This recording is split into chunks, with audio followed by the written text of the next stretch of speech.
right there. That shit was tough to watch. I didn't cry. I kind of thought I was, but I was just more. I just was like more in shock. So understand. Oh shit! Let me make my fucking tea. Understand that this is going to be a short stream, and I have to talk really calmly, and I can't get too animated, because if I do, then I'm likely going to have some serious breathing issues, which I'm already having. So, you know, that shit was sad to look at. It was sad. It was sad.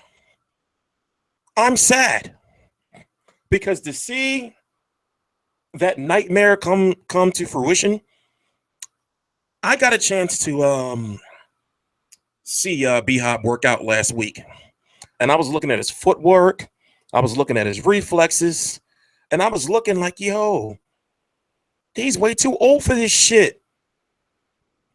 With those old slow ass feints and that little tippy toe, whatever that movement is he does.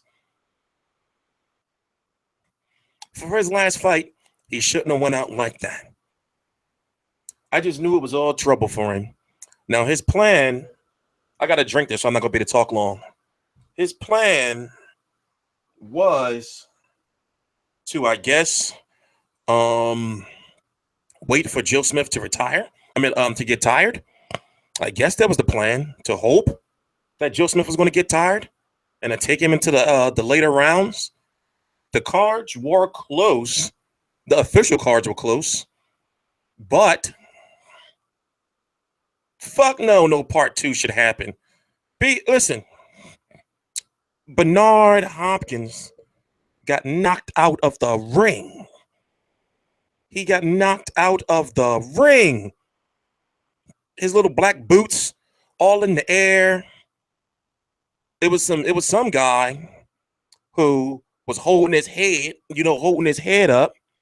And that's illegal, because when somebody goes out the ring, and I forgot which fight I learned this from. It was a couple of years ago.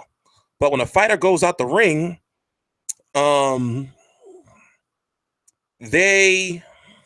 you have 20 seconds to get back into the ring. And can't nobody help you in any way, shape, or form. Any way, shape, or form, nobody can help you.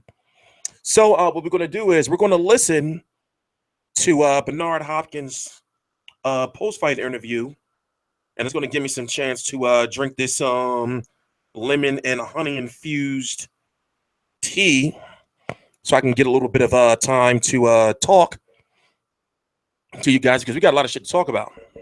So please subscribe. All the links to my social media are right down below in the description box. Once again, I'm under the weather. I was cleaning my ceiling fans. And you know how your ceiling fans have like that dust that accumulates, up there? And I should have known better with my sensitive ass baby lungs.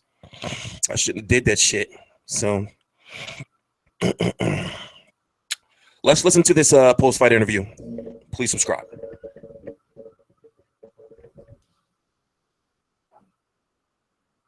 Something that some of those other fighters we're talking about were not able to do.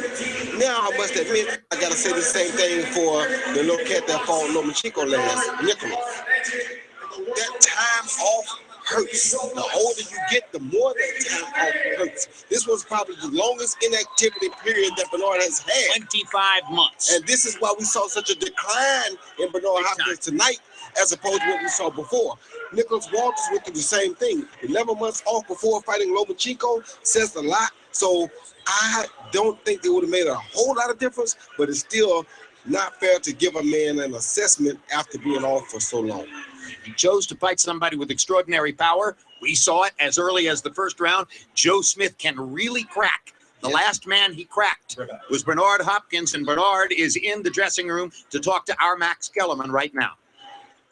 Bernard, thank you for talking under difficult circumstances. What just happened? Hey Max, I think I was throwing a right hand or a combination, and then using the rope as an offensive defense like I'm known for. And I made him miss, and I think I believe I was frustrating him up to that round with a couple of just making him miss and touching him to the body. And every now and then he gets an overhand right in, which was only big punch. And he got frustrated, Max. He got frustrated, and when we got in the clinch, and I might have got hit with a glazed right hand or a left hook, and going through the momentum, next thing I know, he shoved me out of the ring, and I tried to grab it on the way out, and I went straight through the rep, and I believe I hit my head, but I didn't go out. But I hit my head first, and my ankle got hit when I hit the ground, a twist. The doctor said it's swollen on the right side of my ankle on the right-hand side. Were you aware? The ice on the other side, y'all. I got the ice on the left side. Put on the outside right. Were you aware that? Right there. Were you aware that you had 20 seconds to get back in the ring by rule once you were out of the ring? Yeah, but I couldn't stand up on my feet. But nobody said 20 seconds and like that. They said, "Can you go? Can you continue?" And he said, "Is your ankle all right?" And I said, "No." And he said, "All right." And he said, "Okay, what you want to do?" And I said, "Let's go back." And he said, "All right, can you walk?" I said, "Box on it because my leg is throbbing. I felt it doing this like a bad tooth." You have been able. You've been able. It was like when you get hit with a low blow, you got, I guess, you said 20 seconds or whatever to get in the ring, but I had a choice to make, and I guess the referee wanted to make the choice for me. But I know for a fact that if I wouldn't have got pushed out of the ring after I made a miss, the second half of the fight, when I'm known for coming back, I'm known for not that I was down multiple rounds, but I believe that he was starting to fade out. And I was starting to come on strong and making him miss, and that was taking a toll on him because he's a big swinger. And I know that it's going to be dangerous early in the fight, and I know that I had a chin that can hold up to anybody's punch, as you've seen. And he got frustrated. It reminded me of the Robert Allen fight when I was starting to get my boxing lesson. I was making him miss and frustrating him, and next thing you know, I'm out, pushed out of the ring when Mills Lane was refereeing the fight, like the famous Mills Lane. So that's to me like a deja vu, where at least I had a chance to go ahead and redeem that. So the replay doesn't show that you were pushed out, but it shows that you kind of fell out. I think his forearm was on you, but it wasn't like a blatant he pushed you out. It looked like you got caught with something and you slipped through the ropes. You seem very... The momentum of both things, the momentum of what you said and the momentum of me backing up against towards the rope. You seem very, like, we've seen you lose to Kovalev. You didn't seem as upset as this. And when I came in, I overheard you say into this locker room right now, I overheard you say, "I can't believe they're going to give him a TKO."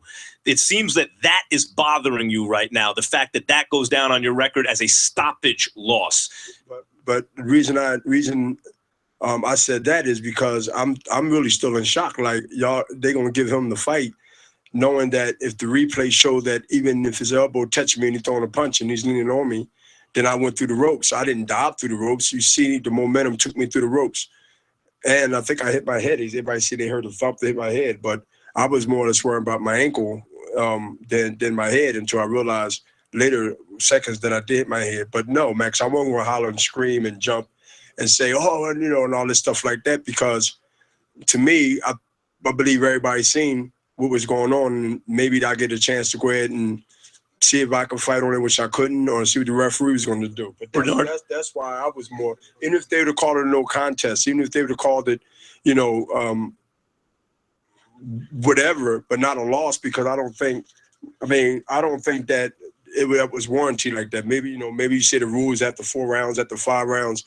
But this was definitely a momentum pushing me from his body, forearm or shoulder or punch within the forearm. Look, Bernard, it's definitely to me, and I don't know what everybody else seen, but I know I was leaning on the ropes and he threw a punch and it sort of glazed, and I backed up on the ropes. Next time I know his body is on me and I went through the ropes. You are attempting to do something today that no one's ever done in the history of boxing. Beat a world-class fighter who's coming off a win at the age of almost 52. That would have been a record by some measure. And this was billed as your last fight. But given It is your last fight. You will not fight again? No. No. Why not? One reason is, Max, because I promised I wouldn't. And enjoying myself like commentating with your handsome face and Jim Lampley.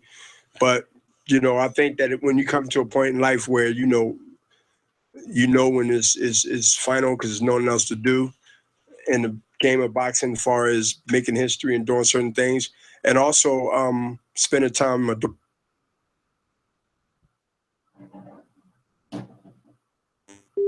My bad. Give me 1 minute.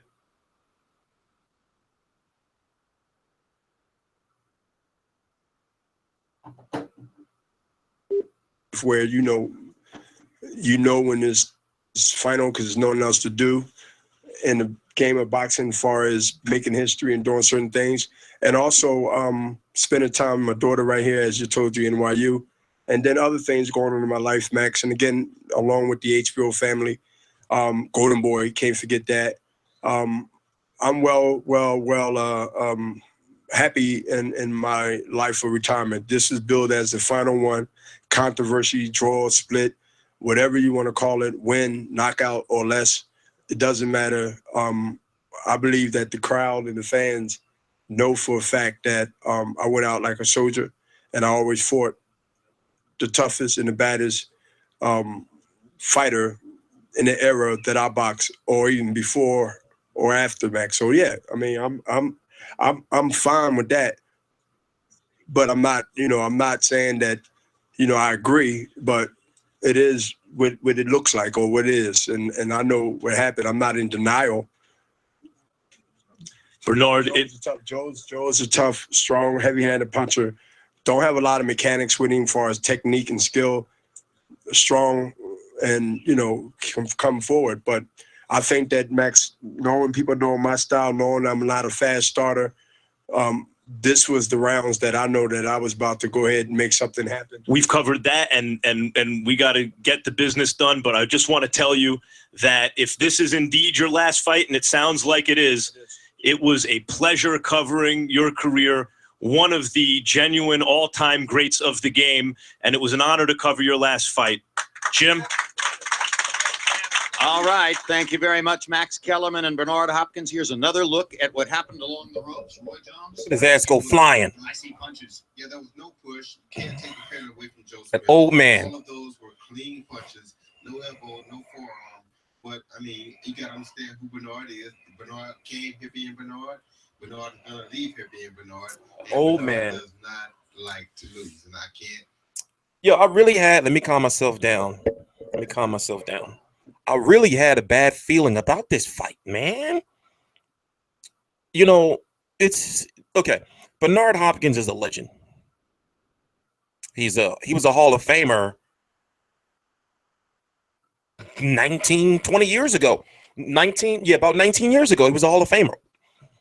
So now it's like that's the last fight. That's his last memory of a boxer, of being knocked out the ring. Now, it could have been a lot worse. Bernard Hopkins could have went to sleep.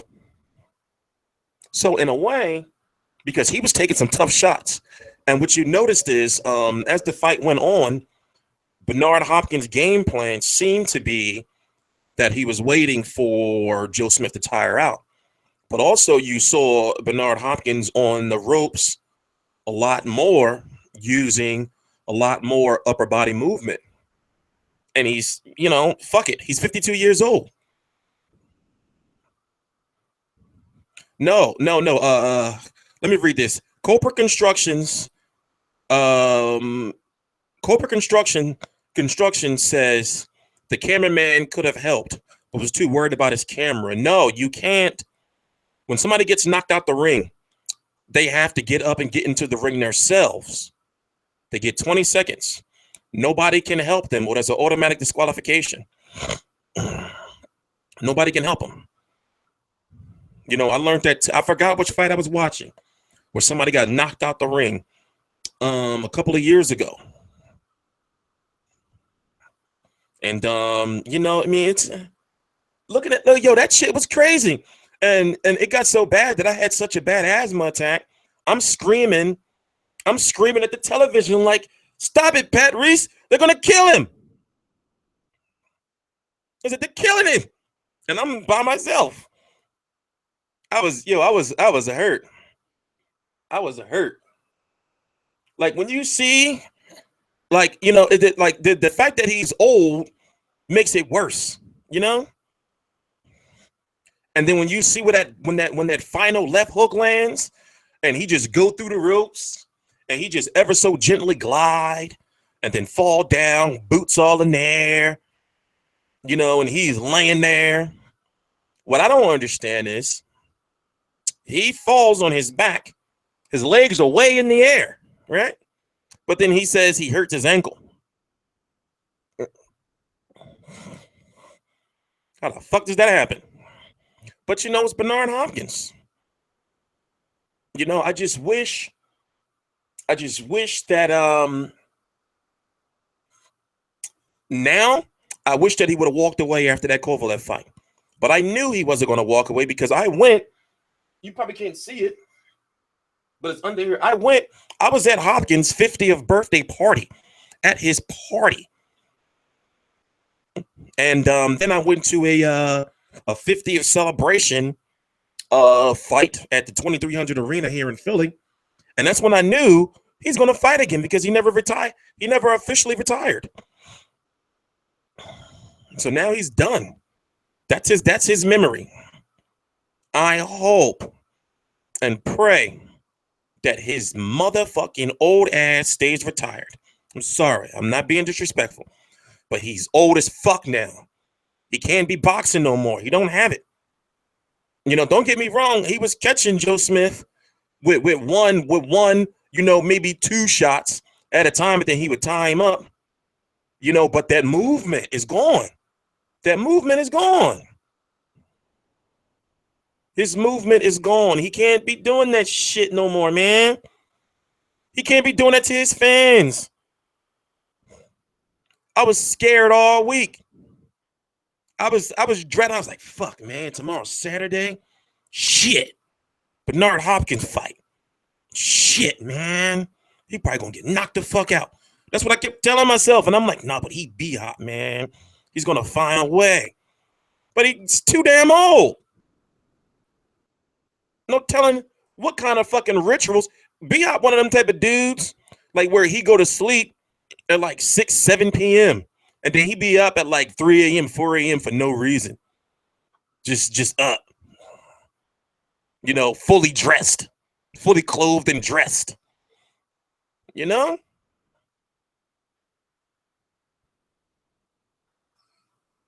Ain't no business being in there. Don't you know his front teeth are fake? He's got fake teeth. He's bald. He's got gray stubble. You see his footwork? That old ass shuffle he tried to do? It's a goddamn shame. It's a goddamn shame. I wonder if he took his what is it, with his fish oil tablets and shit. You know, what else old people take? What else do old people take? Fucking his Centrum Silver? Those fucking vitamins and shit? Is that legal? You know he ain't taking no goddamn drug testing. And the thing is, I'm mad at Joe Smith. And he didn't do nothing wrong. I'm mad at Joe Smith that he didn't do nothing wrong. I'm looking at Joe Smith like, you son of a bitch. Why you beat that old man up like that? You know, it ain't even Joe Smith's fault. But I'm mad at him. Now, who you think you ought to knock B-Hop out the ring? That shit wasn't cool, yo. You get no stripes for that, bro. You get no stripes. You're right, y'all. He gonna go home. B-Hop gonna go home, take an Epsom salt bath, put his fucking feet and that little fucking feet thing, you know, with the fucking, got the little fucking things on the bottom, you know, soak his feet. He got to go to the foot doctor. He have to go to the foot doctor every month. Get these nails cut off. Get those hangnails. I'm sure he's probably arthritic. I'm sure he's probably got some arthritis somewhere in multiple places. He the type of dude that, like, he'll go to the regular store, right? And he'll go try to get an iced tea. And they'll say, it's $1.79. And he'll look like, $1.79? This should be $1.25. You know? Knowing he got the bread. You know how old people just, you know, and technically that's him. Because I was at his media workout. And you know how old people just talking shit? And you don't know what the fuck they be talking about? That's him. I was at that media workout and we was all listening to him. And I'm thinking like, yo, we need a fucking cheat code to decipher this shit. You know? Up, A, B, B, C or some shit. Because truth be told, I've been involved. I was at the Kovalev Ward fight. I mean, not the Kovalev Ward, the Hopkins Kovalev fight. And I was at the media workout for this fight. This fight should have been in Philly. That's where he first fucked up at. And then Nassim Richardson, that's a second fuck up. And then fighting a young, hungry lion. That's the third fuck up. 3 strikes, you're out. Be up too old for this mess, man. But then again, I'm glad that shit was in LA because if he got knocked out the ring in Philly, we got too many L's, man. And I love B-Hop to death. We got too many L's, man. We got too many L's. But I'm glad he's done. I'm glad he's done because I can't, my heart can't take that shit. The reason why my videos are so late is because it exacerbated my asthma. It fucked up my asthma because I'm looking. When I saw him get knocked out that ring, I just started screaming. You know, yo, I thought he was dead. I thought he was dead because first you saw him down there like this. And he wasn't moving at first a little bit. And then you saw the guy holding his head. I'm like, oh, Lord, he done broke his old ass neck.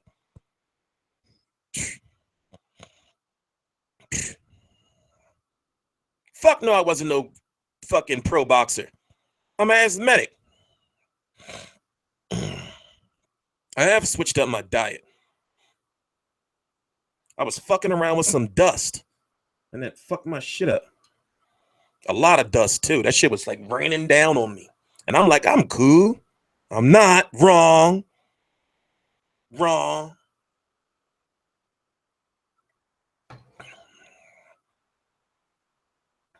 And then what I don't like about it is, I don't know if maybe, I didn't see the post-fight press conference.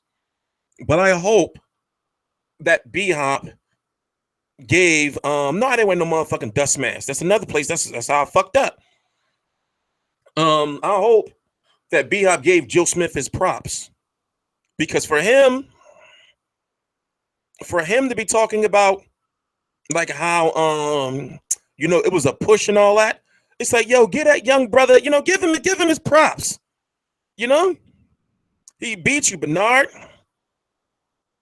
That's where I was pissed off at. He beat you. And you ain't even, you know, you ain't even say, well, you know, congratulations to the young champ. He's going to be the future. You know, pass the torch, bro. But then again, that's always been B-Hop. It's always been him. And then to act like he didn't know that he had to be in the ring within 20 seconds. I guess he tried to sell the injury I guess, or injury. He picked the wrong one. He should have said his back, spinal. That's what he should have said. But to say his ankle, it's like, yo, your feet was in the air, bro. Your feet was in the air. So how did you hurt your ankle, man? That shit hurt seeing him then.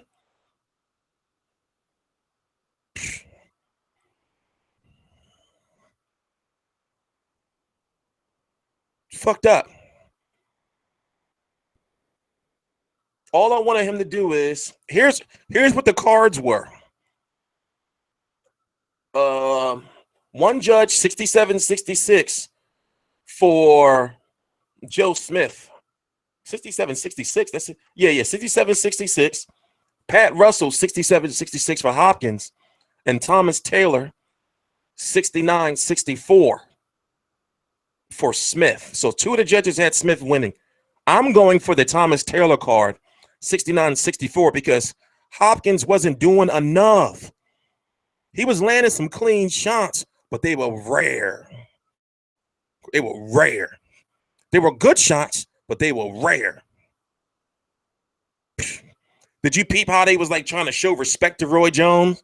They wasn't asking Roy Jones like, well, why didn't you retire and all that shit? They didn't want to put Roy on the spot because for Roy fighting Bobby Gunn. I'm going to be at that fight. It's in Wilmington in February. Roy should have been hung those gloves up. You know, I don't know which I say that Bernard Hopkins getting knocked out the ring is like two of Roy Jones knockouts. Because you know Roy Jones, when he get knocked out, he be like he's close to Amir Khan status. When he get knocked out, he get knocked the fuck out. Bernard Hopkins, Roy Jones be knocked the fuck out. You know? Yeah, Joe Smith was looking huge in there. Pause.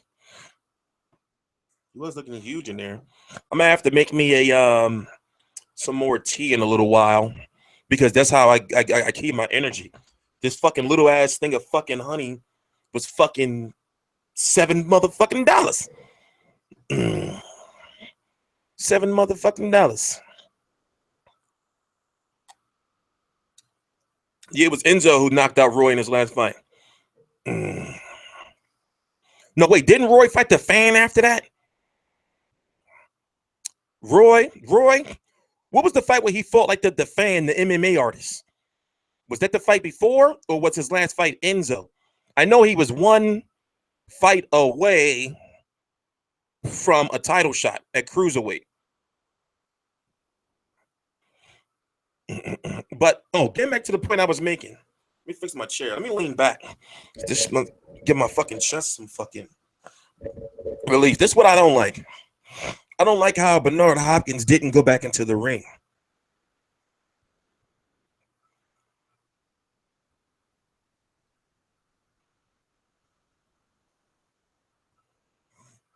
I don't like how he didn't go back into the ring. It's like, come on, you're Bernard Hopkins. You know that you got 20 seconds. So to me, it's like, yo, he didn't want to fight no more.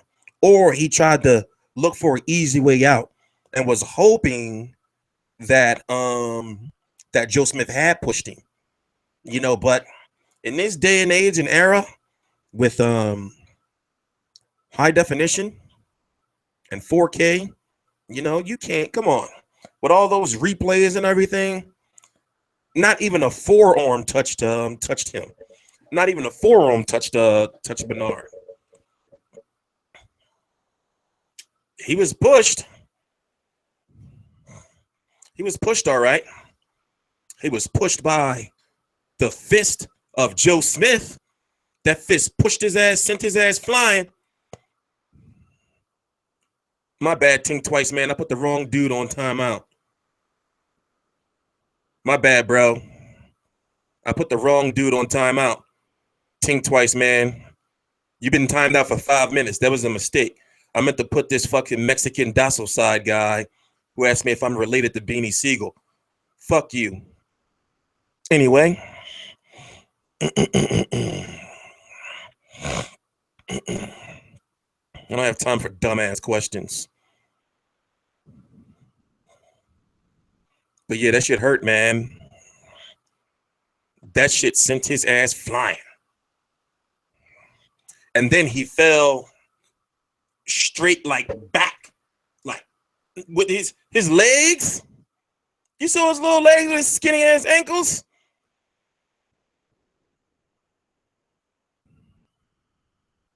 No, B-Hop don't need the money. B-Hop don't spend no bread. B-Hop don't need that. He ain't need that money. On paper, he got paid $800K for this fight. On paper.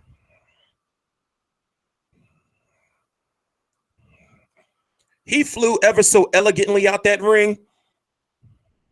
That shit was artistic. That shit was majestic. That shit was majestic.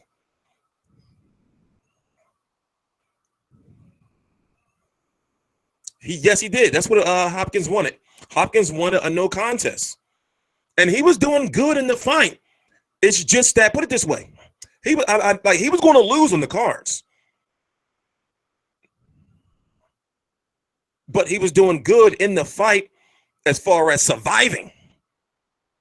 You know? The way he flew out that ring, come on. That shit was a good. That shit, he flew through that middle rope. After that left hand had hit him that last one, he flew through that rope. It's crazy. It's crazy. But at the same time, you know, I'm happy that he didn't get knocked the fuck out. You know? I'm happy. I'm happy. But like I said, I had it. Like once this fight was signed,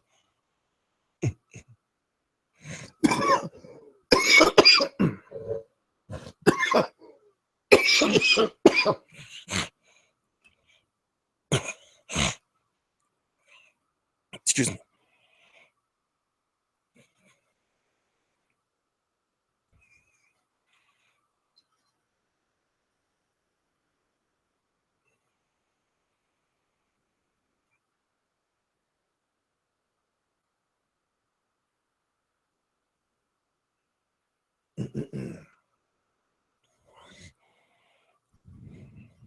Once this fight was signed, I said, okay, he's fighting a young fighter. A young fighter with a high knockout ratio. And his trainer already knew what it was. His trainer already knew. Like, listen, at one point in time, when Joe Smith had got the cut, his trainer said to Joe Smith in the corner, he said, we already knew he's a dirty old fuck. Like they come on. When you fight Bernard Hopkins, you got to know that he's going to fight you dirty. Don't you dare talk about Joe Smith versus Sergey Kovalev. That kid is not ready for Sergey Kovalev. Also, I don't like the HBO bias on how Joe Smith is likely going to be the next mandatory, WBC mandatory, and they didn't even mention Adonis Stevenson's name. Joe Smith is ranked number 2 by the WBC.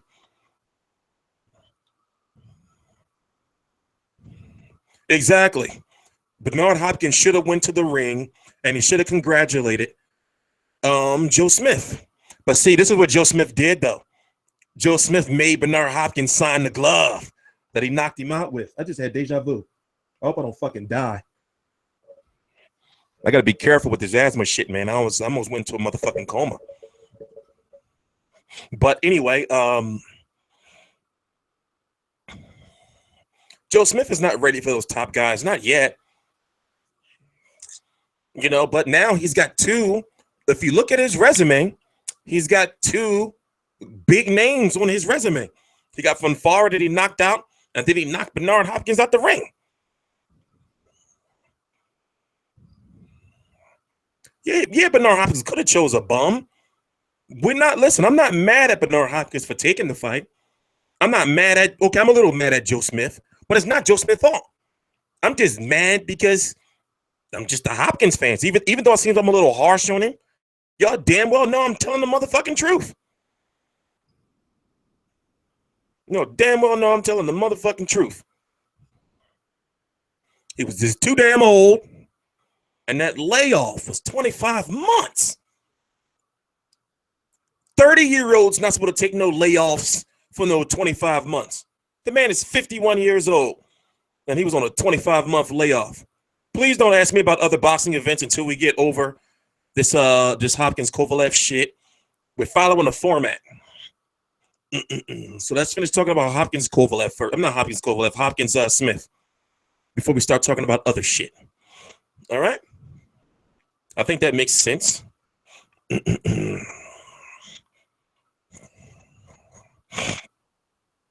Also, Hopkins chose somebody that he didn't really have to pay that much to. And also somebody that wasn't involved in any like, it's nothing political involved with Joe Smith. For example, if you know, Al Heyman has majority of the good 168 pounders and 175 pounders. Hopkins is a bum. Okay, you're blocked for that. You're put on timeout. You're put on timeout, Josh. You're put on timeout, bro. How dare you call Hopkins a bum? You tripping. You tripping.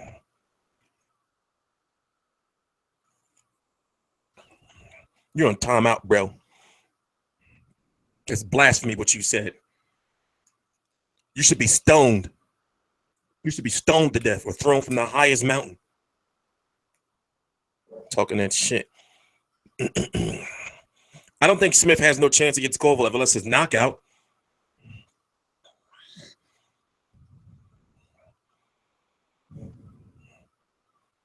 How you gonna call that man a bum? He's fucking 51. The fact that he's made it this fucking far, you know?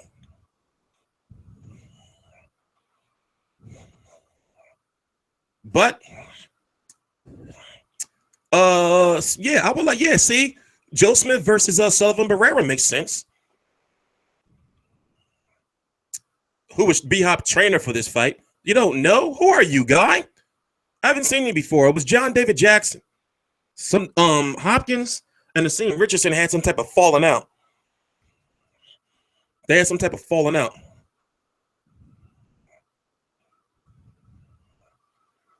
So it's not, it's not known what happened, but Nassim Richardson is healthy enough because he was just, who was he with last week? Wasn't he like with Demetrius Andre last week or something at a fight? What fight was that? He was at the Maris fight, the Maris Cuellar fight. He probably was at, no, he probably didn't show up to this fight. But like I said, 3 mistakes I feel Bernard Hopkins made was not fighting in Philly, not having Nassim Richardson, and fighting a fighter that's that young and like in basically their physical prime. I would have rather seen him against Arthur Abraham like he was trying to go after before.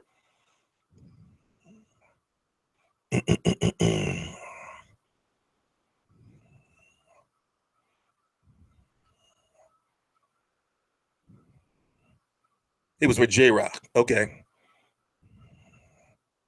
But going out like this, man, for his last fight. But at the same time, guess what? In a way, Bernard Hopkins kind of won because his last fight is trending. It's trending for the wrong reasons. But it's trending.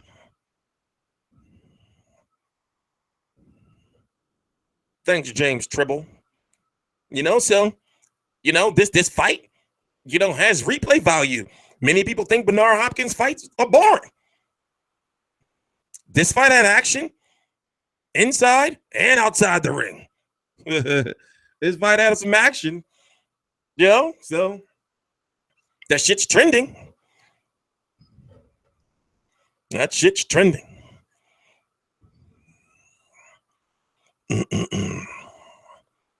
Even though he got knocked out of the ring, but got some good rating. Those ratings. So we got to move on to another topic because I told y'all I have to do this shit. I keep it close by. See, I still got some fluid left in here. I keep it close by. I'll leave it right here. I gotta do this shit. And I'll probably fucking sleep in here. Because I can't move. I can barely move.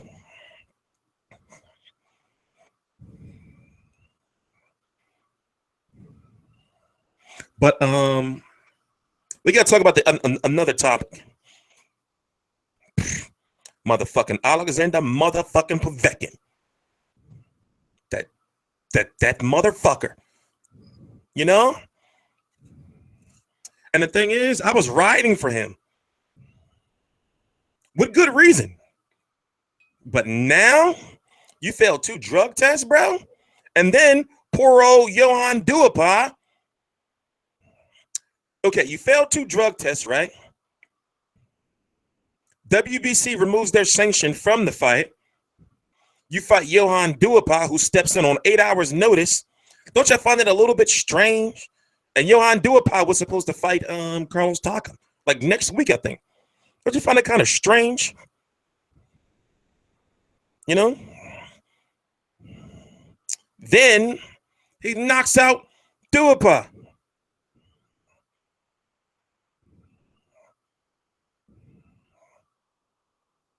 So guess what?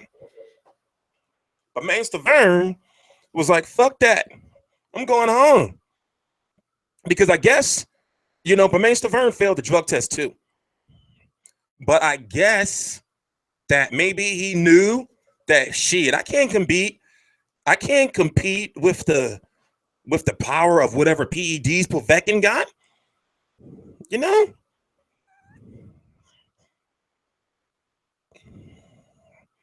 Povetkin over there doing whatever the fuck he want. So no telling what he's got going on. Anytime you fail 2 drug tests the same way, basically the same way is he got popped for the drug test days before the fight. It's just that we just found out today.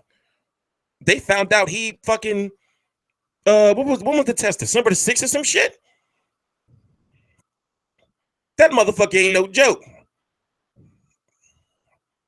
But now he got a pass for the first failed drug test with the meldonium. The reason why he got a pass is because the drug was a recently banned drug.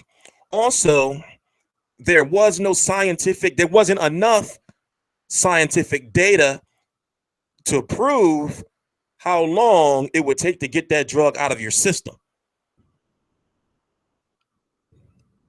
You know, so that was how they, you know, got cleared somewhat. Now, the reason why I say they got cleared is because, not to get into all the details, he was still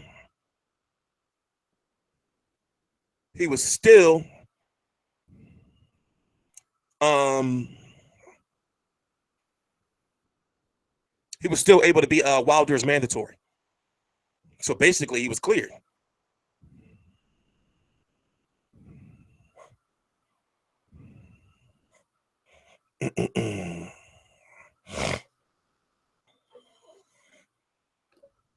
So the issue is now is they got to do something, because I really wanted to see him fight Wilder, but he can't fight Wilder and he can't get no shot at no championship. Dude's got, now I understand people saying he should be banned for life. No, that's just not how boxing works. You know, at most he can get a 2-year ban. It'll probably be a year.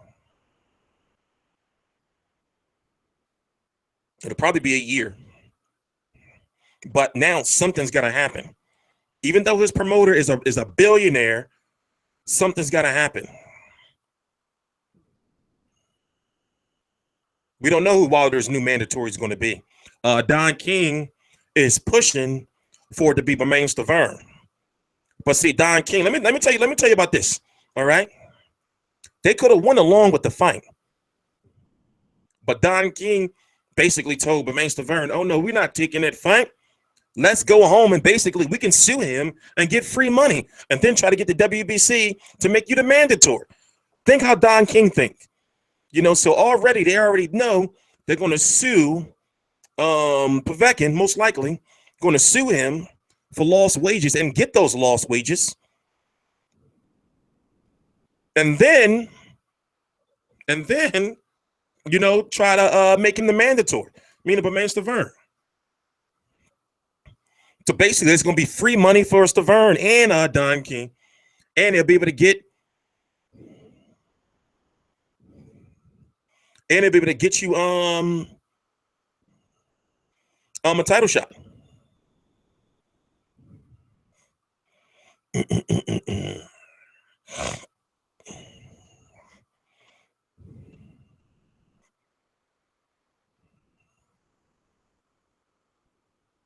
You know, so how are they going to get the money out of Russia? What are you talking about, bro? What are you talking about? If you don't know, Wilder is likely going to get his money now, because when Wilder first filed the lawsuit against when Wilder and DeBella, and I have the documents, I have the full fight contract and the lawsuit documents. When they filed the lawsuit, it's strange because it seemed weird because they were suing Wilder. I mean, they were suing Povetkin for lost wages, but the money was in escrow. So Wilder, if he would have waited for Stiverne to be suspended, then he would have definitely won the lawsuit for lost wages. Marcus Phoenix, I got your phone number, bro. Also, now he'll be able to get his money now. You know, Wilder should be able to get his money now because the wages will be truly lost. So Povetkin's got to deal with that lawsuit. Then he's got to deal with the lawsuit that's potentially coming from Bermane Stiverne and Don King. And you know Don King probably going to try to sue them for fucking $40-50 million. Come on. You know Don King going to try to sue them for everything they got. You know, even though he's a billionaire. Yeah, I do, bro. Yes, you. Even though he's a billionaire, whatever number that was, even though he's a billionaire, you know, meaning the promoter of Povetkin, still. Oh, shit. Also, I tracked your email. Oh, God. But anyway, it's a damn shame that Povetkin fucked up this bad. Povetkin, you know, and I liked him as a fighter. Everybody was accusing him of being on the juice. And guess what? He's wheezing the juice. Povetkin's wheezing the juice. Wheezing the juice.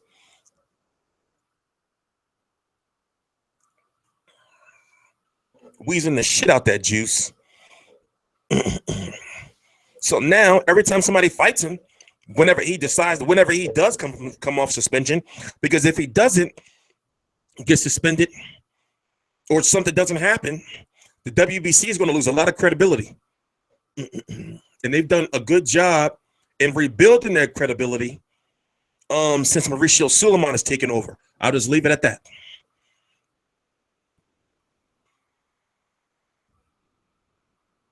We're going to be here for another 15 minutes. My body can't take any more. So what's on your guys' mind? That's the last 15 minutes. The website is done. It was live yesterday, but then the developer put it back on private to add the template.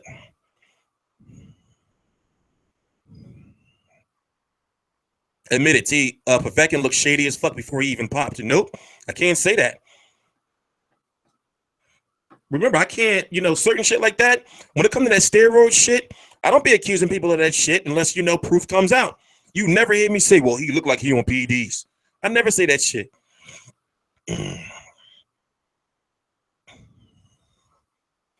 I can't say that shit no more. I can get motherfucking sued.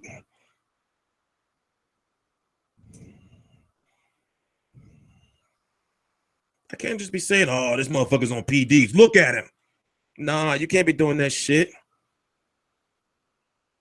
You can't be doing that shit.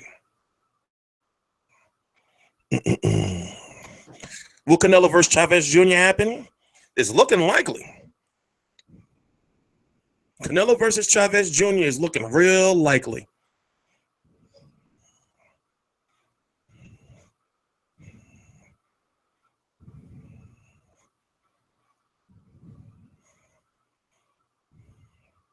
Yeah, the WBC can't stop him from fighting, but all the other sanctioning bodies will not rank him. And also, technically, they can stop him. He can get a suspension because, whatever that, I forgot what that governing body is over there in Russia, but they can take away his license. Vegeta Bless, stop it. T-Street, you sue SMF? That's none of your fucking business. In fact, I'm blocking you for asking a fucking. I hate when people do fucking freak ass shit like that. That's none of your fucking business. Motherfuckers just be wanting to start shit. Yeah, BY need to get a fight, period. Jennings need to get a fight, period. The heavyweight division is on fire right now. Outside of the people who juicing, and he's not fighting.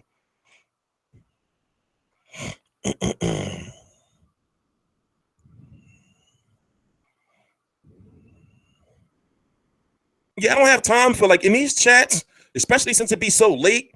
I don't be having time for fucking weirdos. I put up with a lot of shit, but certain people just be really motherfucking weirdos on here. I don't be having time for that shit no more. So before I didn't used to be blocking people, but now it's fuck you. If you want to be a fucking weirdo,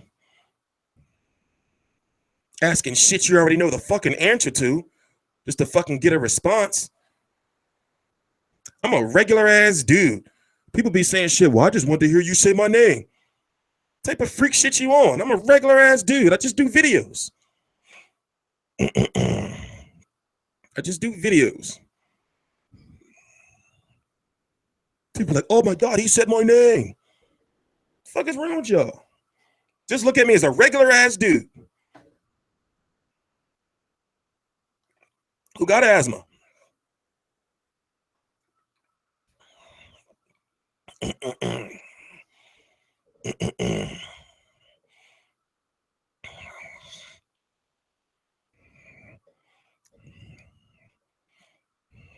What's next for Joe Smith? I don't know. I don't know what's next for Joe Smith. Of course I'm going with Golovkin. Jacobs has a strong chance though. Let Golovkin think he's gonna just be trying to walk through Danny Jacobs shots. It's just that Danny Jacobs got to go in there. Jenny Jacobs can't go in there on no bitch shit. Yes, Lucas Brown was also busted for juice. That's old news, bro. It's old news. Lucas Brown was busted twice. I'm sure you probably read that somewhere. Yeah, both of them. Povetkin and Lucas Brown both fucked up title shots in the same year. How the fuck do you pull that off? How do you fuck up? How two heavyweights fuck up title shots? 2 title shots in the same year. It's crazy. That's some old unprecedented shit right there. And they keep talking. And then what pisses me off is when these motherfuckers talk about, well, I don't know what I drink or what I eat. I don't know how it got into my body. Shut the fuck up. Who's your strength and conditioning coach? Fire his motherfucking ass. We don't know if Kovalev versus Ward's going to happen too, because you know why? Because Andre Ward is on some nut ass shit right now. Even though I was getting, slaughtered and still in because I picked Andre Ward and I said he won. Right now, when it comes to the rematch, he's on some fucking weirdo shit right now.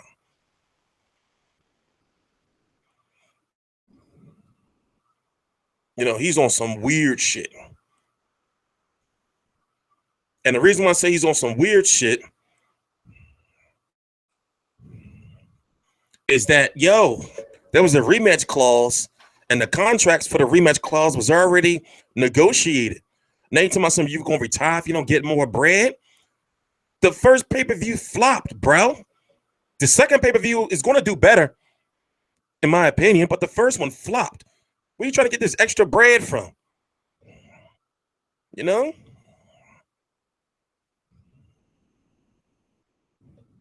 So we don't know how much Ward wants, but it's like for one, Sergey Kovalev was the champion who had 3 belts, right? He was the champion. He had 3 belts.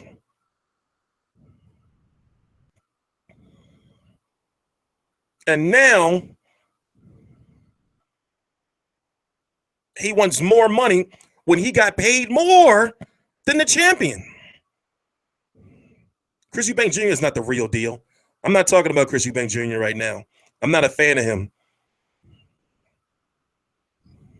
And of course, these promoters are going to say, promoters will never say that a pay-per-view didn't do well. They'll never say that shit.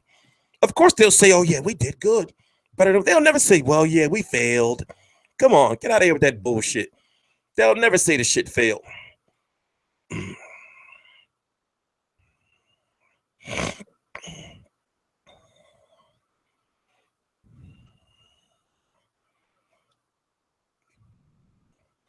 Kovalev made $2 million. The question for both of those fighters is we don't know how much of a percentage they got for pay-per-view. But remember, pay-per-view buys only kick in when the pay-per-view hits a certain amount. We don't know what that certain amount was for these guys to get pay-per-view buys. So Ward probably got a flat $5 million. Kovalev probably got a flat $2 million. We don't know. And of course, you want to factor in whatever overseas money there was. We don't know. So everything is speculation. Everything is speculation.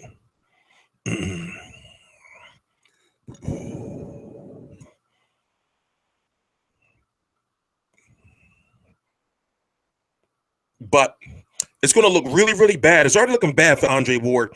Like him threatening retirement if he don't get more money. It's already looking bad. So he needs to understand, like, yo, you're fucking with your legacy.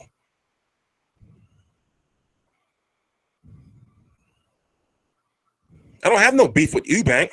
I'm just not really a fan of what they did with the Golovkin situation.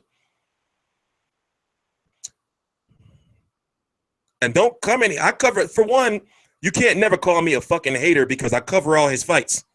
I've literally covered Eubank Jr.'s like last motherfucking 13 fights or some shit. And I always gave him credit. So if you don't watch my previous videos, don't talk like you really know what's going on.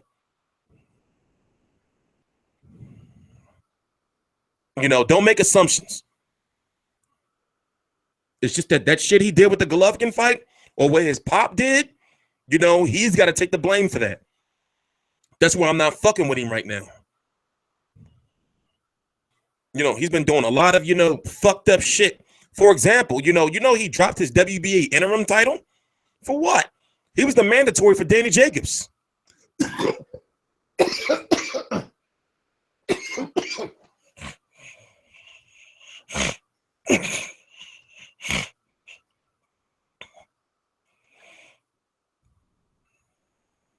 So, I'm not talking about that dude.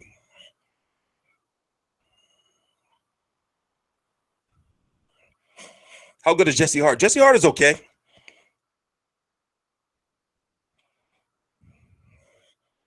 He's rebuilding now because he almost got knocked out by a journeyman 2 fights ago here in Philly in a fight where he was winning. So he's doing some rebuilding right now because he's fighting Gilberto Ramirez sometime in 2017.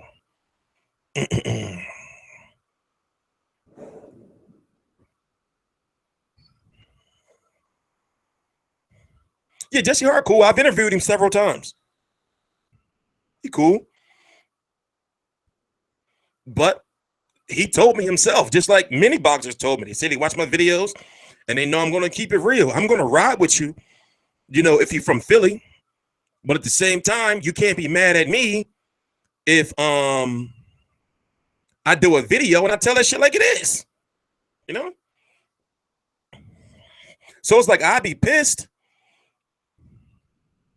I'd be pissed, if he get knocked the fuck out, but then I'll have to come over here and say, damn, he got knocked the fuck out.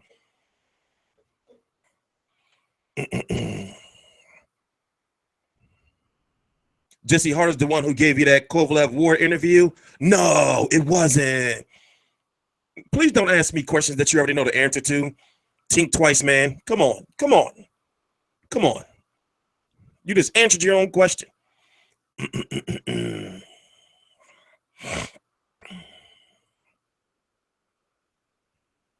Just answered your own question. But I'm going to be getting off of here in 4 minutes. I really need to get on this motherfucking machine. And hopefully, when I go to sleep, I wake up feeling like less congested.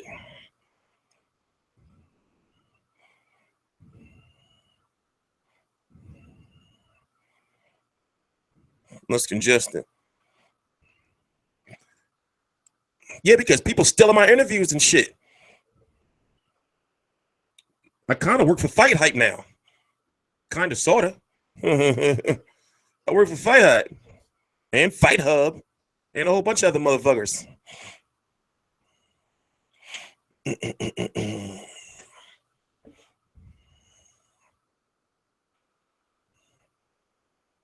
Damn it, blocked the wrong person. Sorry, TCW. I didn't mean to block you, bro. I mean, put you on timeout. Okay, I got the right person. Got the right person.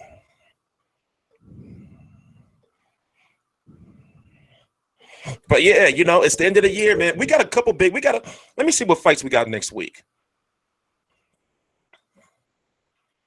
See what fights we got next week. I think we got a couple. I think we got a couple meaningful fights next week. Just a couple, though. Oh shit! Canelo brother fought tonight. I'm sure Canelo was there. I wonder what happened with that fight. Okay, we got Artur Beterbiev that fights next Sunday, and we got Naoya Ioe. I forgot to pronounce his name. I always do. And then we got about 4 fights next week. And then, we don't have nothing until January the 13th.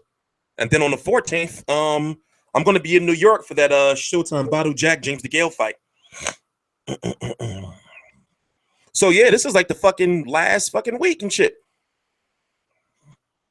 This is like the last fucking week. We already talked about Povetkin already. There's no news on Ortiz versus Rios, but we can expect that to be announced, I guess, maybe sometime soon, because it is happening. T, don't get too arrogant now. We want the OT back. You know what? I'm blocking you. You sound like a bitch. When have I ever been arrogant? I hate when people cut, and then I never seen you comment before, ever. So who the fuck are you? So how's that for being arrogant? I'm just irritable because it's late.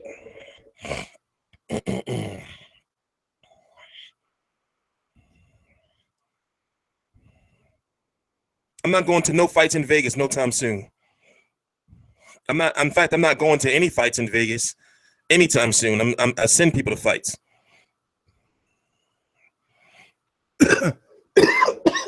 I had a lot of people throwing around like, T, you're getting real arrogant now. You're getting too big for yourself. How? I'm still the same dude that stay my black ass in the house and I do videos. I'm not doing nothing that's different from the script. Everything's the same. I just work extra harder now. And then you got people who I don't never see comment or I never seen here before, and I remember everybody. That be saying that shit. I'm going to 2 Vegas fights this year. In 2017.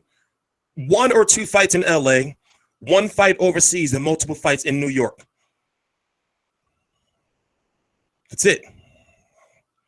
I don't know what fights I'm going to. I just know that I'm going to 2 fights in Vegas, 1 or 2 fights in LA, and several fights in New York. You be acting stressed. Yeah, I'm stressed. I'm fucking having trouble breathing. I wasn't going to do this. Did you notice how late this stream is? That's because I was fucking on the motherfucking, you see this shit? It's right here. It's in fucking arm's reach. Look. See that shit? Like y'all motherfucking people asking dumbass questions and shit. I'm over here suffering. Real rat. Real shit. Suffer like a motherfucker now. Right now. But yeah, I've been having a lot of people. I guess see what it is the bigger you get, I guess, and I've heard it before, is that people start, thinking you changed. Or they start throwing that shit out there. Oh, you changed, or you getting to Hollywood, or no. I'm the same nigga that be in a motherfucking house watching fights, doing the same shit. Ain't nothing changed. Ain't nothing changed. Ain't nothing changed. I got a microphone. I got a couple new computers. I'm the same dude.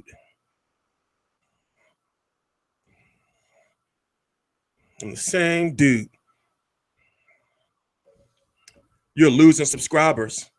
Who is this guy? Let me click this. Let me click this XR 7Y's page. I bet you it's nothing on his page. So therefore, he's somebody else. I knew it. You're probably fucking Fernando. I knew it. I knew it. It's always those people like that.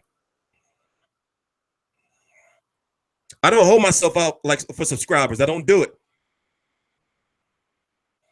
And no, actually, I'm not losing subscribers, actually. But you know what? You're blocked for eternity.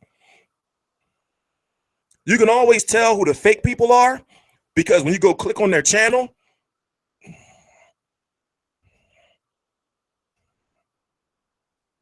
when you click on their channel, it don't be nothing there. That's how you can tell, like people who using fake channels, they be somebody else. And what they do is they try to tell you shit, like they do shit to try to like they say shit like, oh well, you're not the same person you used to be, or you're losing subscribers, or what happened with SMF, they're better than you, or Into the Arena is better than you. That's how you can really tell. I've been doing this shit way too long. You can tell who the fake people are. But at the same time, it's flattering because when you block somebody and they're making like a fake like page just to get at you, it's flattering in a way.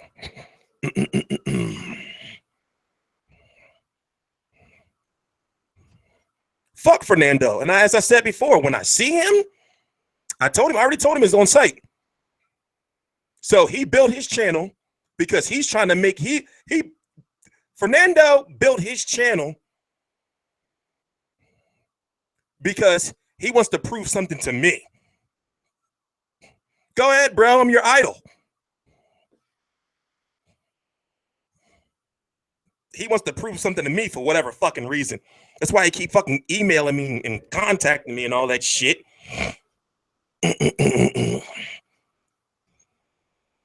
I'm your idol, Fernando. So we'll leave that at that.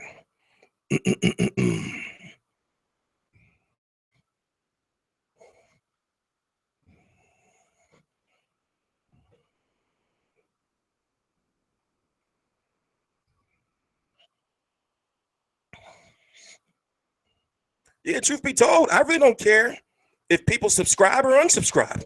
I want them to subscribe, but I'm not going to be like, oh, man, you unsubscribe. No, please come back. Yo, I've once lost 700 subscribers in one night. No fucks given. For Calif Ward, I lost 270 plus in 3 days. No fucks given. After Mayweather Pacquiao, you wouldn't be able to tell because subscribers was coming in and going, so it was evening out. I lost like 3,000 something subscribers. No fucks given.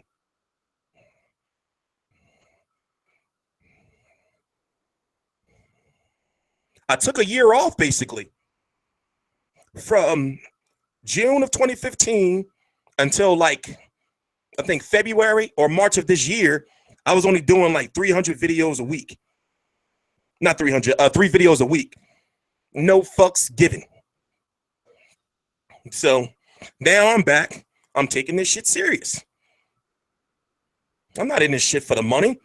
Don't get me wrong. I need money to pay my people.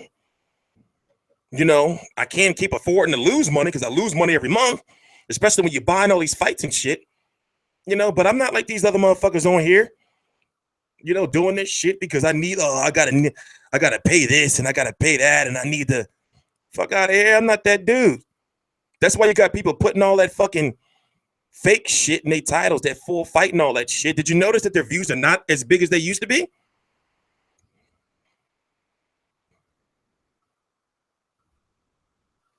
That fucking that money train is coming to an end.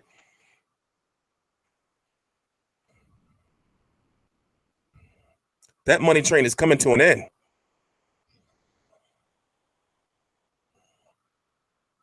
Everyone is in it for the money. Yes, they are. But I'm not in it for the money. I think I've proven that several times. You know how many videos I didn't get paid for because I played music? I just literally one. Y'all want to see how much money I make? Do y'all really want to? I showed it before. I don't make no money off of this shit. Don't get me wrong, it's going up now. But at one point in time, I was playing music every video. I was not getting, I did like videos for 2 months straight. I'm talking about like an 8-hour live stream. Don't get paid a dime. Don't get paid a dime.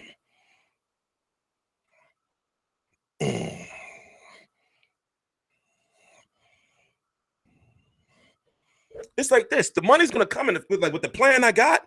The money's going to come. You know, but right now, not making no fucking money off this shit.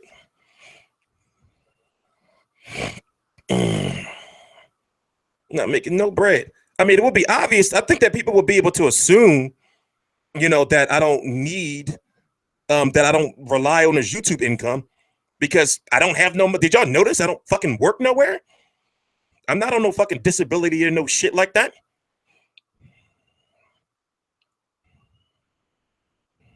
Hell no, I'm not playing no motherfucking music now. Fuck that. I'm not playing no motherfucking music in my motherfucking videos now. Hell no. Because it gets to a point in time like where you'll see a video that I'll do that'll have 30,000 views and you don't get a dime for it because you play some fucking music. Hell no. I probably do got more money than Nicholas Walters, probably. But you wouldn't believe. I mean, I'm not no. Like I said, I'm a regular ass dude. I'm a regular ass dude. I don't do, you know, like we're in a society, in a world where everything's too materialistic. You know, so I'll be walking around looking like a motherfucking bum sometimes. But yet in this world, if you don't look like money, then people think you broke. So I'm cool with that. I'm cool with being a regular looking ass dude.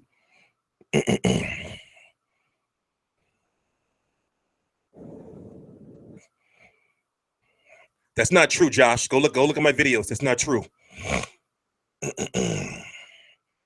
I'm cool with being a regular looking ass dude.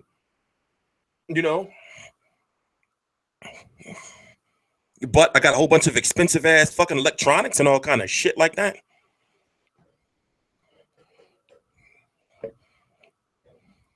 But, you know, like I said, we're in a society that, you know, especially with these dumbass bitches out here, if you're not showing money, or if you don't got a fucking shiny ass belt buckle or some old shit on like that, you know, motherfuckers think you broke. I already did that video, Tommy boy. Don't ask again. That's the last promise I got to fulfill. And I told you guys I was going to do it. So stop asking about the motherfucking strippers. They're fucking coming. No, we're not getting the strippers on New Year's. That shit is not easy. Y'all think, see, let me tell y'all. I told y'all before. Yeah, people flex like a motherfucker on the gram. I told y'all before. that I'm not just having no sleazy ass stripper show. It's got to be choreographed. I got to choreograph that shit.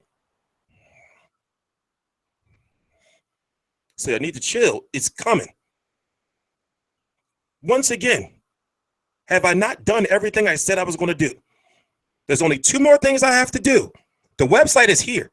Go look at my Instagram. I posted it. The link is clickable. Something shows up. I gotta get the strippers, and I gotta get my promoter's license. Once again, they said I would never get an interview. I got an interview. They said I would never go to a fight. I've been to several fights. They said I wouldn't be able to go on my own on YouTube.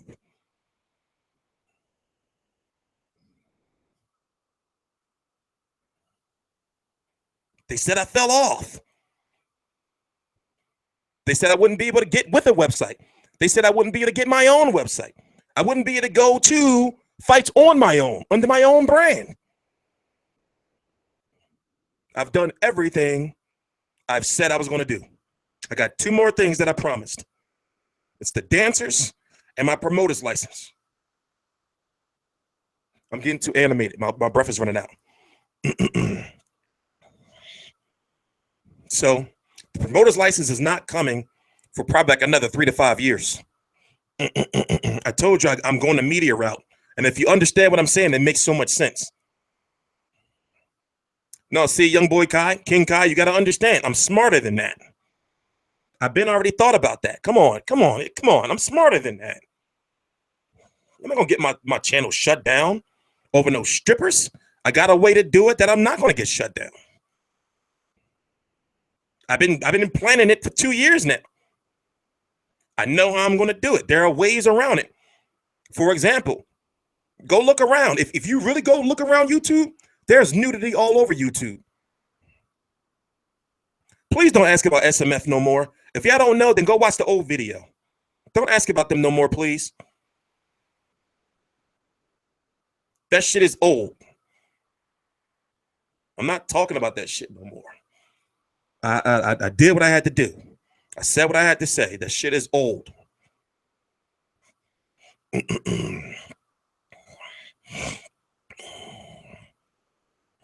Well, we're not going to hit a million views with the strippers. That's one thing for sure. It's not going to be a million because it's going to be something called an unlisted video. Also, only people who have their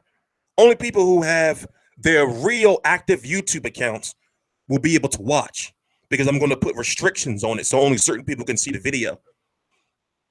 So it's not going to be just a video where you can just type in and see. So there's ways around it. You might what?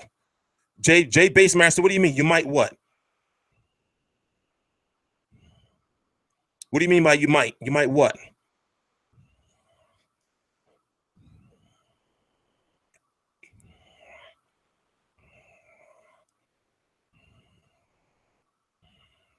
A 100,000 subscribers. Will you show the strippers? I already told you the strippers are coming in like probably March or April. It's going to definitely be before the next Mayweather fight, the Mayweather Pacquiao 2, or before I go to it's going to definitely be before I go to the UK. It's going to definitely be before I go to the UK. No, I'm not going to. In order for me to do the video the way I want to do it, and for that to be like nudity, I'm not going to hit 1 million views.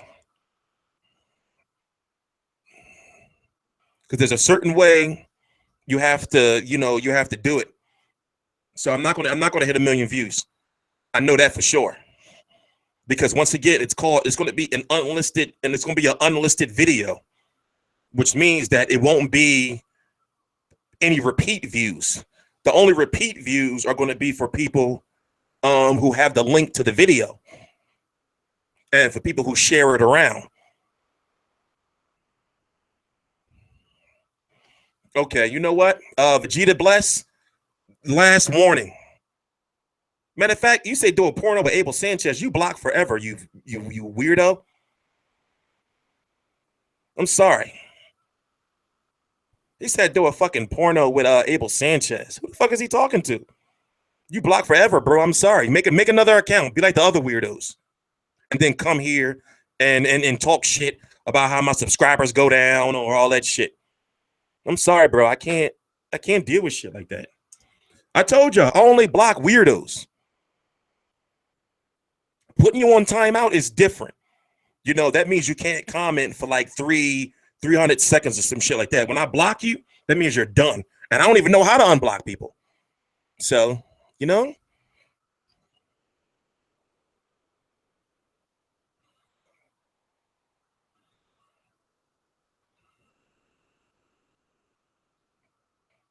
Yo, I like this chick off of Instagram, yo. But I think she worshiped the devil. Dead ass serious. But she seemed like she cool as fuck.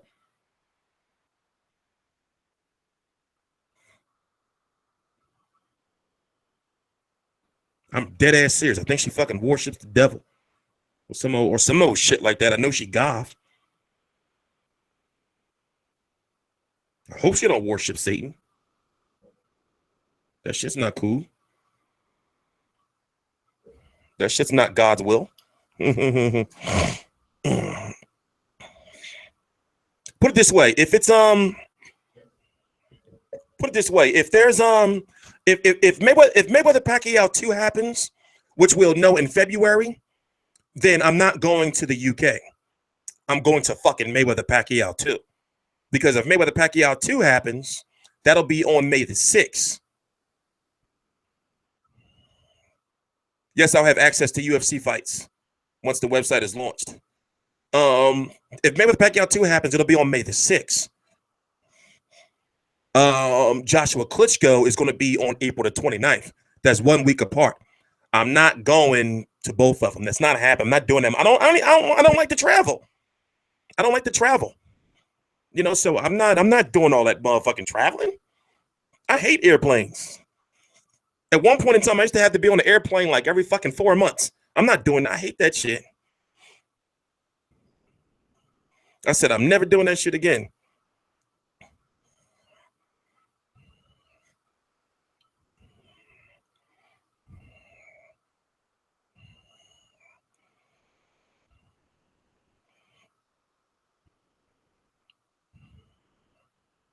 I hate that fucking plane shit.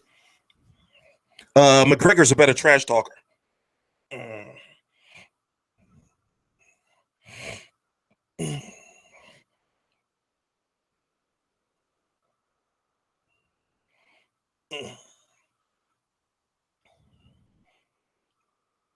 So basically, depending on who Pacquiao's fighting next, you know, that will determine if I'm going to the UK or not for Joshua Klitschko. I am going to the UK in 2017. First row for Mayweather Pacquiao 2? Yeah, no, fuck 10, 20,000. That shit gonna be like 50. Front row? With all those fucking with the top 1%? With all those corporate people?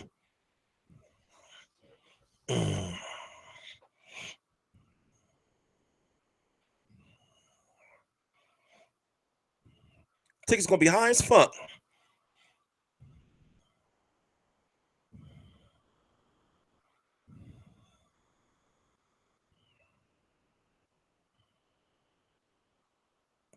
Who says I'm paying for a ticket to go to Mayweather Pacquiao? I'm going as media. I'm not paying for shit. I'm going there to work. People think this media shit is easy. When you cover a fight as media, that shit is work. You don't go there just to chill and watch the fights. You don't really get to watch the fights until you go home. You go there to work, yo. And then the fact I got a website now, all the articles I gotta write for every fight. That shit not easy.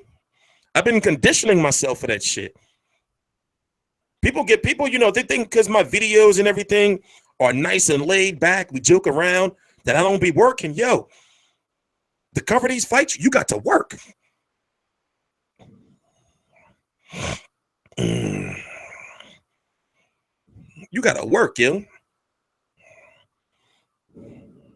For some man like me, who had to come from the very, very, very, very bottom, I don't want these people to think that I'm just, these promoters and everything that think that I'm just trying to get into these fights for free. I ain't tripping. I'm trying to make sure that I get to a point that I work harder than everybody else at these fights to make everybody else step their game up. And the same thing I'm telling everybody that's on the team. It's like, yo, if I send you to a fight, you are going there to work. And if you fuck up once, you're not going to another fight. I don't have no time to deal with that shit. I'm trying to build some shit that's going to be around forever. I'm not covering UFC news daily. No, because you know why? Because I'm still learning UFC. I watch every single UFC event. Don't ask me if I watched tonight's event because obviously I didn't, but it's on my DVR. I usually watch UFC on Sundays, the Sunday after. That's too much of a difficult question for this late, Tommy boy.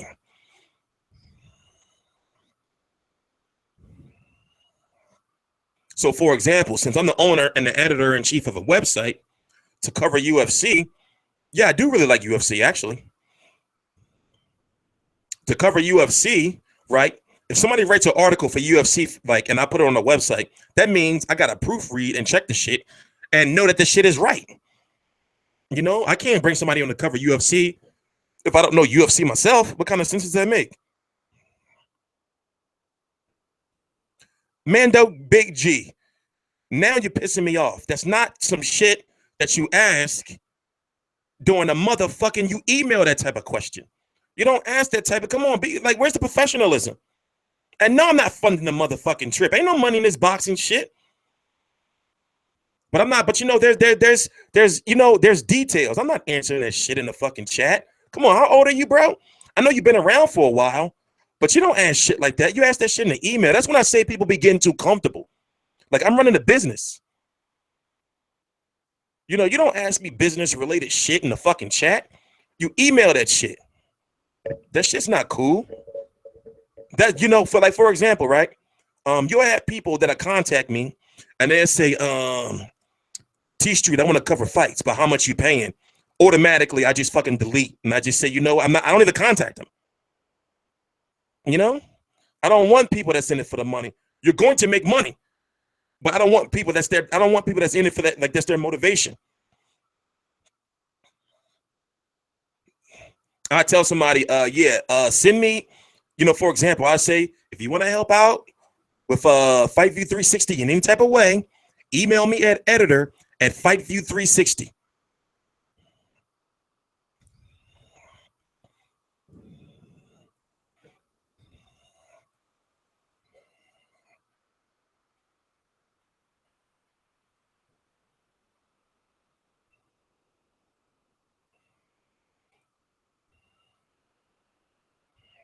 Beakaboo style. I just checked your page. You want me to answer a question and you're not even subscribed to my channel? What type of shit is you on?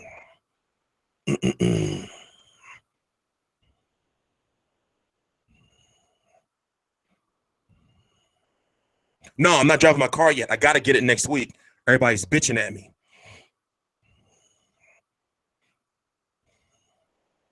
Everybody's bitching at me. That's why I say, like, people think because I be doing these live streams that, like when it comes to this website shit and this media shit, this shit is serious to me. So for example, we'll be talking, like we'll chat and everything on here, but once it comes to emails, all that shit is all professional. I'll type back like, thank you for contacting me. This is Terrell Van, Come on. We grown. On here, it's a nice, laid back, laxed environment. That's why the website is totally different from T Street Controversy. The website is not T Street Controversy. There's nothing T Street Controversy going to be on the website. That's a total separate entity. It's a separate company. It's a separate, everything is separate. So, for the people that I do work with, they understand. I talk to them professionally, let them know, like, we run a business. And if we all ride together, we all gonna eat in the future. We all gonna eat. If everybody do their part.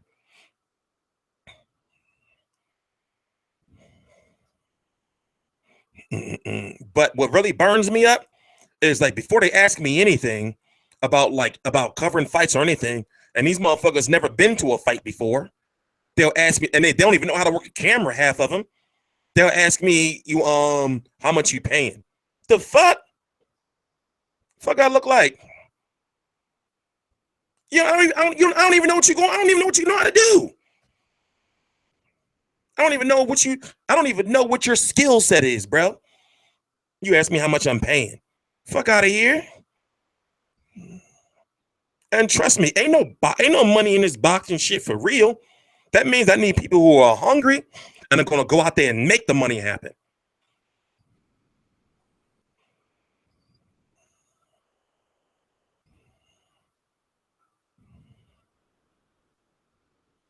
Don't ever disrespect me like that, Daniel. Don't you ever disrespect me like that.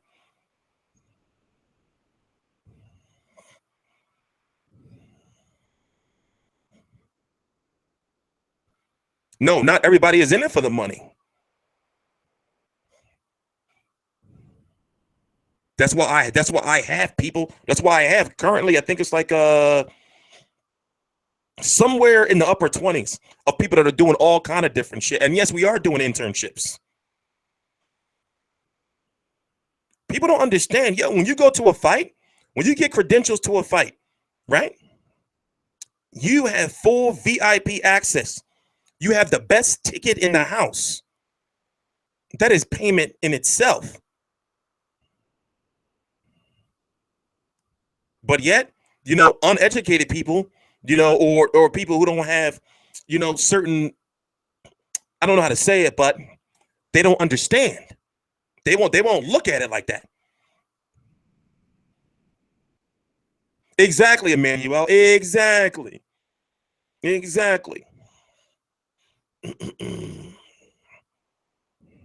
When you get a media credential, you have the best seat you have the best ticket in the house. You have full access to the arena.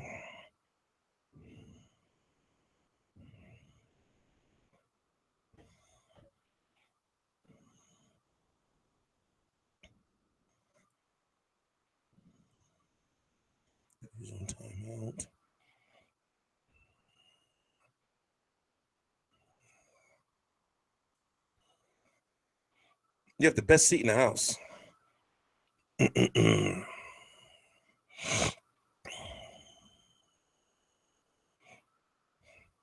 So yeah, the website's almost done.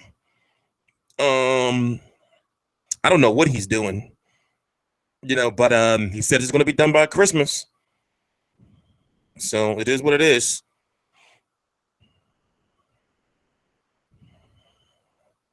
Yeah, 2013. Was it 2013 or was it 24? It was 20. What was the year that Broner fought McDonough? That was 2013, right? That was the best. That was the last best good year in boxing. That's when Golden Boy and Showtime was doing it big. Golden Boy and Showtime before the Richard Schaefer, Al Heyman Golden Boy split, they was doing it big.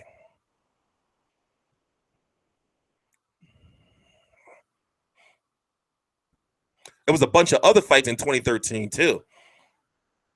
That was when the Cold War really, really took off, because that's when Golden Boy had switched all their fighters from HBO to Showtime.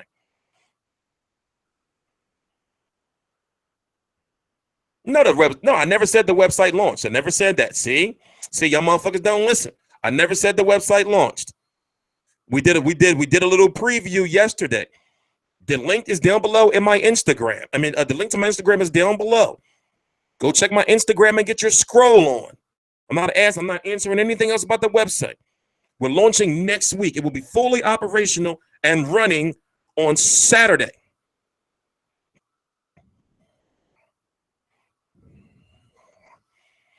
It'll be fully operational and running on Saturday.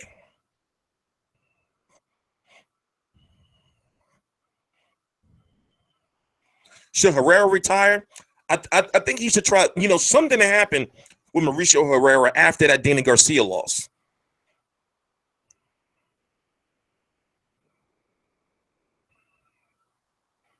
You know, so I say one more fight, and if he don't win, then he should retire.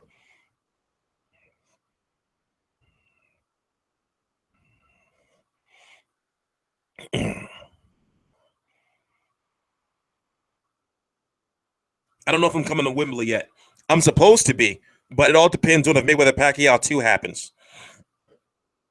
Because if Mayweather Pacquiao 2 happens, it'll be that next week after. I'm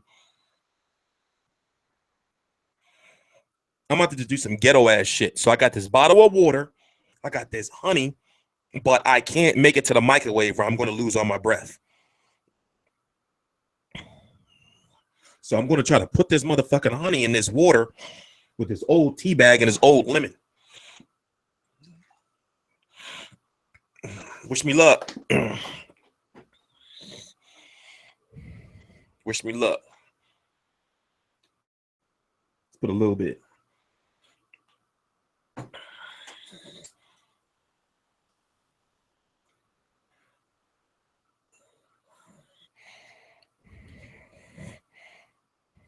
No, I'm not selling any Fight View 360 merchandise.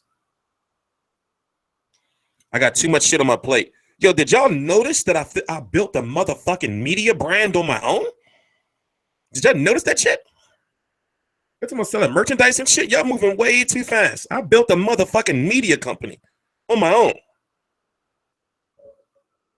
I don't get enough credit, man. Y'all moving way too motherfucking fast.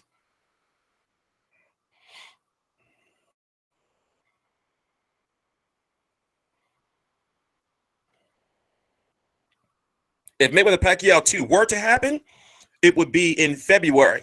I was on Mayweather live Instagram earlier. And he was talking about matches coming up. You know? Why we ain't talking boxing? Because we talked at the first hour of the video. This is nothing new. The last bit of the video, we just talk about random ass shit. How do you think Joe Smith would do against Tony Bellew? I don't do those type of fights, bro. I don't talk about fantasy matchups. Tony Bellew is 25 plus pounds away from Joe Smith. I don't talk about fantasy matchups. Joe Smith is a 175 pounder. What's the next local fight?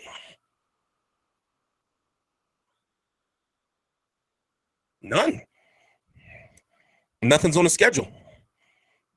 Nothing's literally nothing's on the schedule for anything local. No real major fights are on the schedule, period.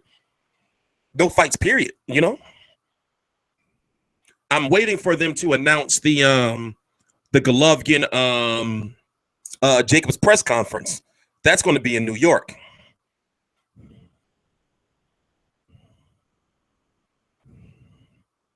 That's going to be in New York.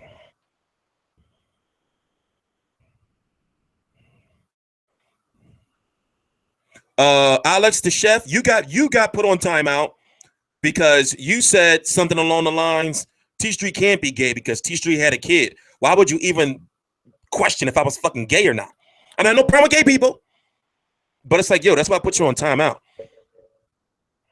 January 10th is the press conference before Golovkin Jacobs. Where did you get that information? Let me check my motherfucking email.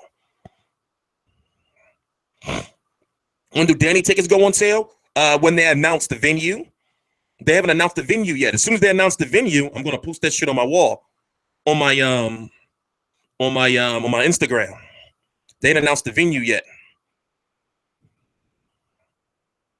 No, well, the location for Garcia Thurman, I'm telling you, it's like a 70% chance that it's going to be in the Barclays Center. Because the reason why it won't happen in Vegas is because UFC 210 is on the same day in Vegas. So they're not that stupid. It makes no sense for them to do it in Vegas.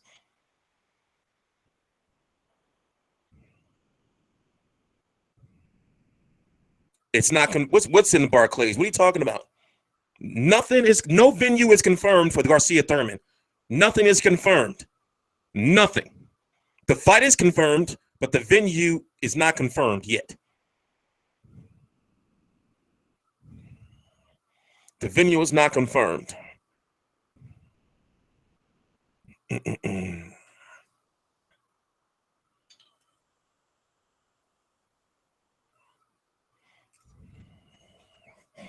But yeah, I'll check my email and I'll put the Golovkin Jacob stuff on my Instagram. Also, the press conference.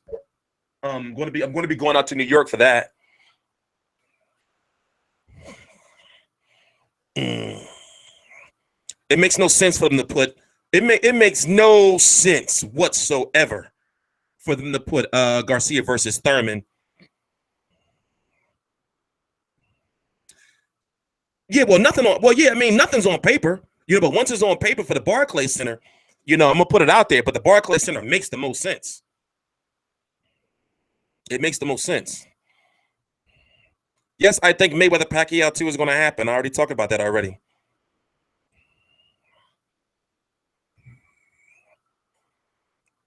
No, listen to me once again. For crying out loud, I get the official stuff from PBC promoters.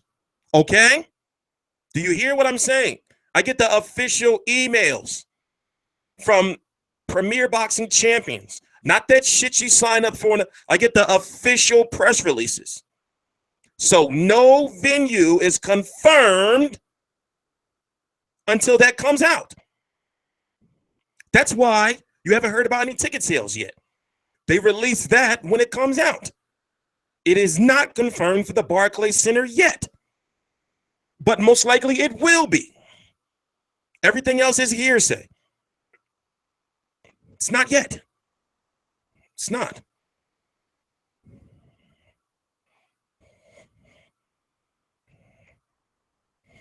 Chris Algieri is having promotional issues.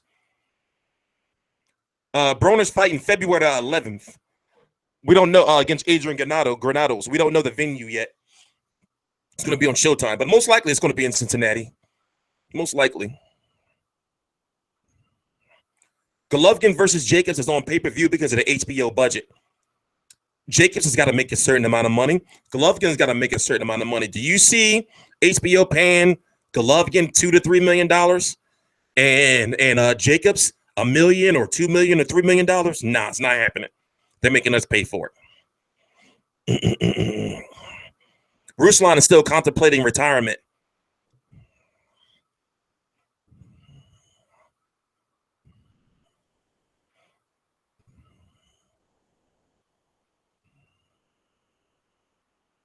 Yeah, that's going to happen, fam Ollie. It's going to be a pro Golovkin crowd in, Jacobs territory.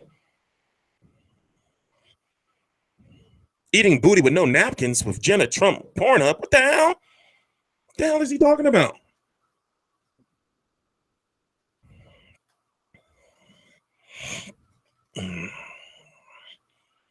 But is Broner going to make that 140, man?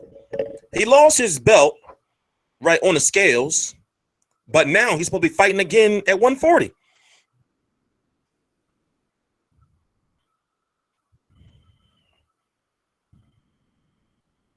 He's fighting again at 140. Makes no sense, but here's the thing. Yes, it's true that Broner rejected the contract. He even did a video on it. Here's the thing. Broner is fighting Adrian Granados. Adrian Granados beat Amir Imam. Amir Imam was the #1 contender for the WBC title before Victor Postol. He was supposed to fight. Lucas Matisse, I believe. Yeah, he was supposed to fight Lucas Matisse, not Victor Postol. Adrian Granados. If Broner beats Adrian Granados, he will leapfrog Adrian Granados in the rankings. And therefore, guess what? He'll be a potential opponent for Terrence Crawford. Shit, I got to go see my daughter in like fucking 5 hours. I need to get off of here. Yeah, Broner had to turn down the money. He probably didn't want to, but deep down, I mean, he had to. He had to turn in the money. Same way Thurman had to turn in the money. Same way Peter Quillen had to turn down the money. Same way Deontay Wilder had to turn down that Rock Nation money. They were all offered money by Rock Nation. Had to turn it down. Broner was even offered money by Bob Arum. Had to turn it down. Before the Pacquiao fight, they tried to sign Adrian Broner last year. They met with Adrian Broner. It's crazy. Oh, this is fucking horrible. But I gotta drink it.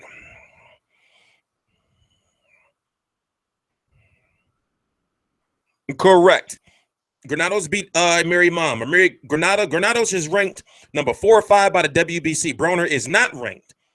If Broner beats him, he would be ranked high at 140. Correct. But he's got to beat him. And then guess what? He'll be in the running to get Terrence Crawford on pay-per-view.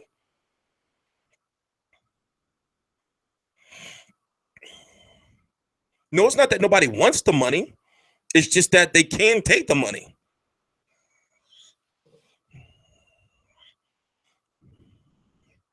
Nobody wants the money. They can't take the money.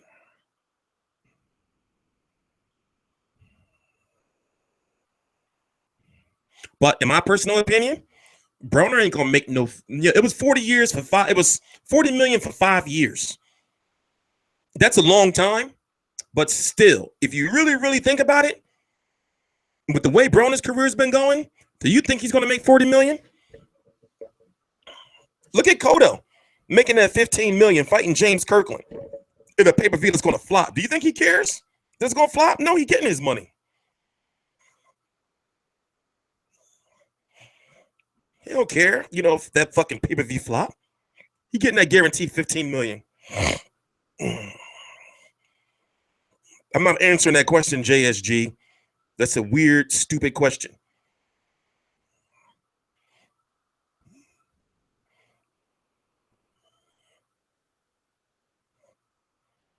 Rock Nation doesn't promote Andre De La Soul.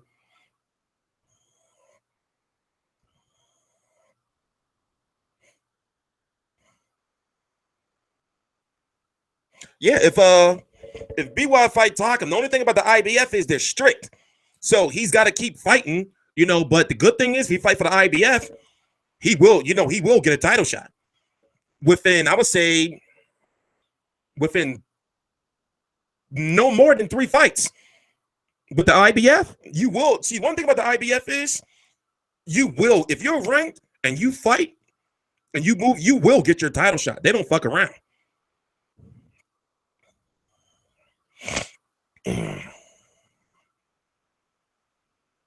That's why I like the IBF. Because they don't get involved with all the bullshit. They don't care if it's a rematch clause, none of that. They make sure whoever's number 1, you get your title shot.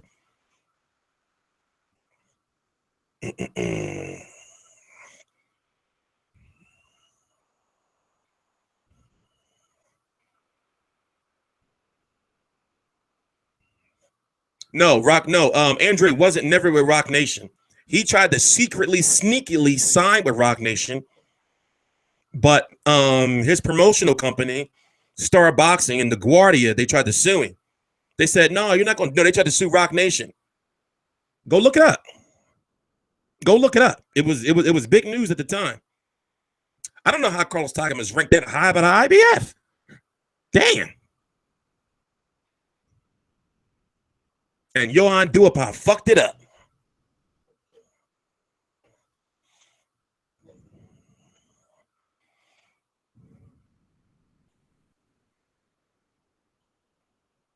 Of course, I've been to LA. I used to travel a lot when I was younger. I don't do that shit no more. I don't like traveling. Like when I grew up with my grandparents, so before I started like becoming like a hellraiser,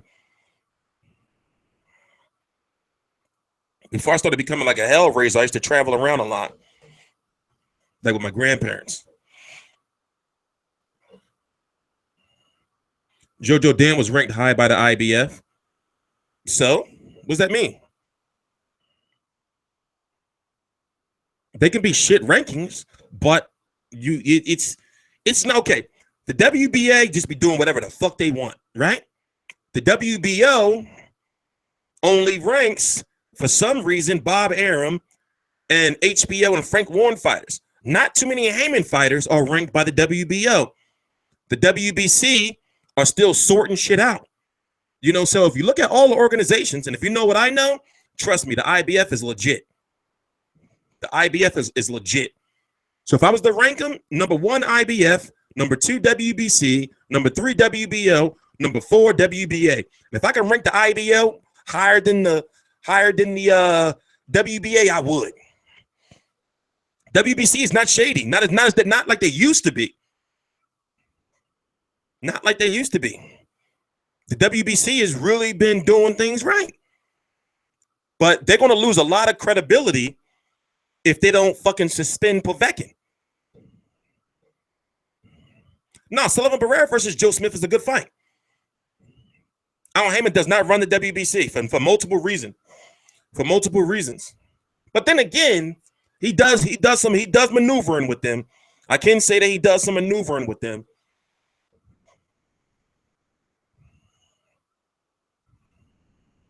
Yeah, they stripped Fury, and Fury had a rematch clause. He had no choice but to fight Klitschko. They said, no, we don't care about that. You got to fight Zara Klaskov, bro.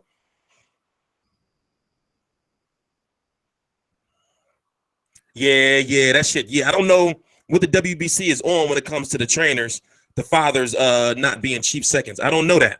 I don't know what's up with them with that. They can't do that shit. They getting way too comfortable. Golovkin should have moved up to fight Ward. Now, I'm not getting into that. I'm not getting into that argument because there's so many things that's wrong right there. There's so many things that's wrong right there. You know, that's an argument. That's a video within itself. No, see, the WBC is the number 1 organization because of the belt, not because of the rules, because it's the green belt. There's a big difference. If you want to be treated fairly and you want to get your shot, then you want to go the IBF route.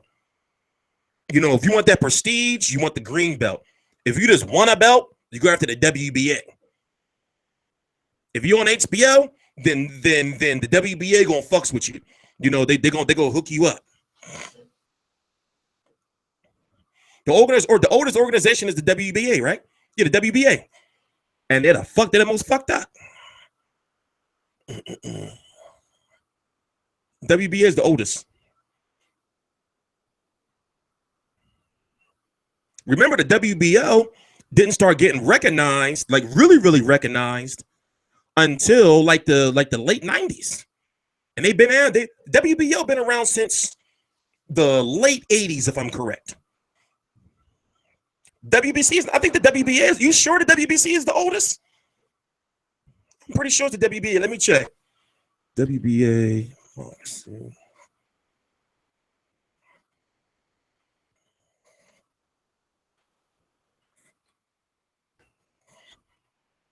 Yeah, 1 year older. The WBA is 1 year older than the WBC.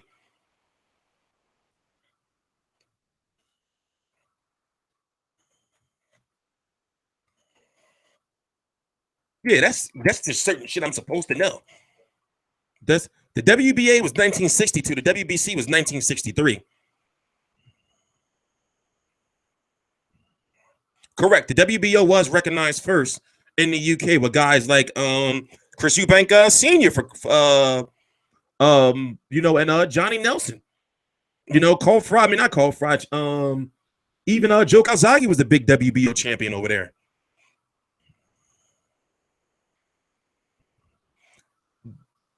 Wasn't a WBO in the 90s like the IBO? Yes, it was. I don't know what happened with the IBO. You know, from my understanding, the best I can say is bad management, bad marketing of their belt. Their belt has lost a lot of prestige over the last 15 years.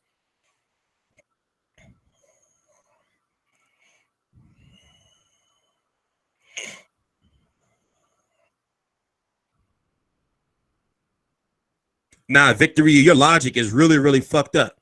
He's got 3 belts.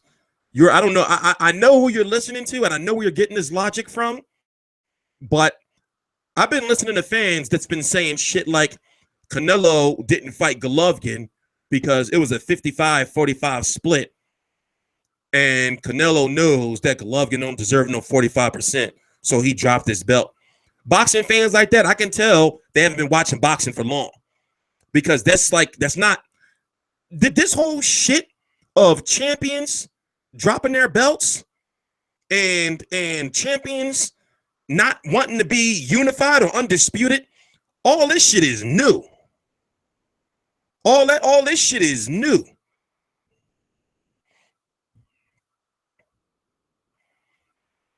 You know, this is a new phenomenon with champions dropping their belt. This is new. Over money, this is new. What Golovkin is doing is not old. I mean, it's not new. Remember when they were telling Bernard Hopkins all those years ago when he was fighting at 160, he cleaned up the division. They kept telling him, why don't you move up?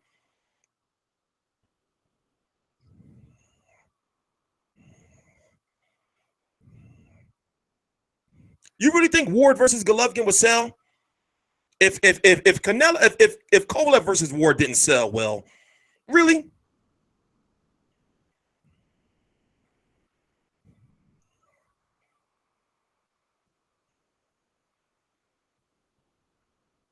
Who said Canelo has to move up? I never said that. And also, Canelo, anytime you're getting butt ass naked on the scales and you're fighting at your own weight division, remember, 155 is 160. So he's been fighting at middleweight. Come on. He's been fighting at middleweight. Canelo's been fighting at middleweight since he fought Alfredo Angulo. When was Mayweather Canelo? That was in 2013. That was the last time before this fight with Liam Smith we had to get butt ass naked where he made anything under 154 pounds.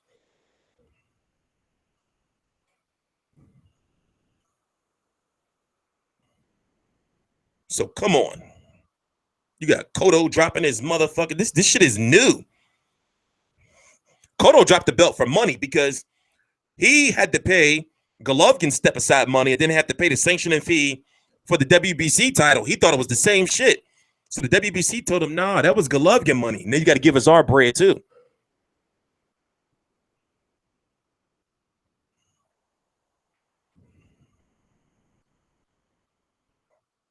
Oscar don't be knowing what the hell he be talking about sometimes. I was there when Oscar said that he felt that just last week. Was that last week? Yeah, last Monday.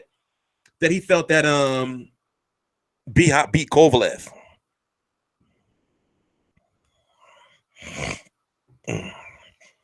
Yo, Victor, you're trying to put words in my mouth. In fact, I can't respond to you anymore because you're trying to put words in my mouth.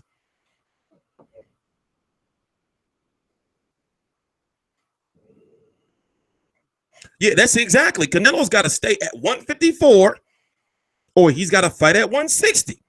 Simple as that. But the fact that he's going to fight Chavez Jr. at 165, that's super middleweight, no matter how you slice it. It's like, yo, bro, you dropped your 160-pound belt saying you wasn't a real 160-pounder, but then you go to 165?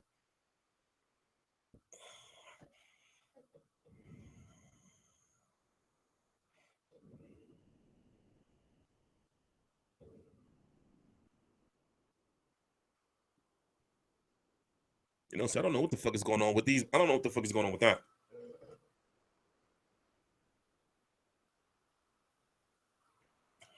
This dude moving them super middleweight.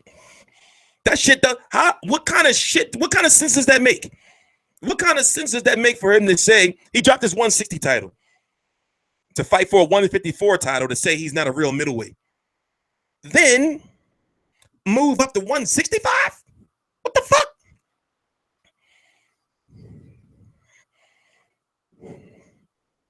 The fuck?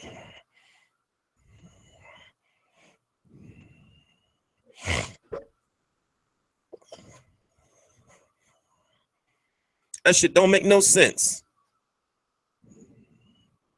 There's no type of logic that can make that shit make any sense. And then the fact that he's going to fight a Chavez Jr. Chavez Jr. at 165, Chavez Jr. going to be dead.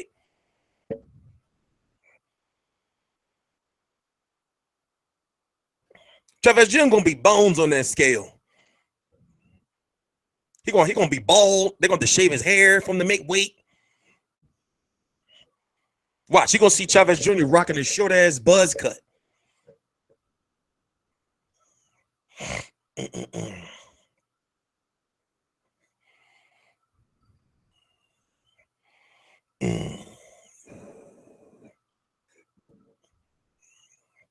See, the reason why you'll fight Chavez is because on a Mexican holiday, that's gonna be he's gonna make a lot of motherfucking money.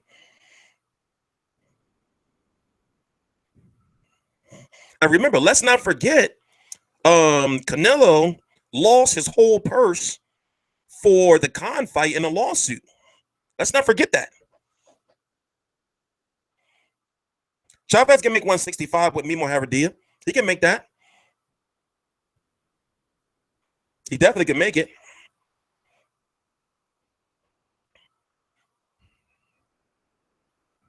$30 million is too much. I would say that he can make about 10 million, maybe 15 million.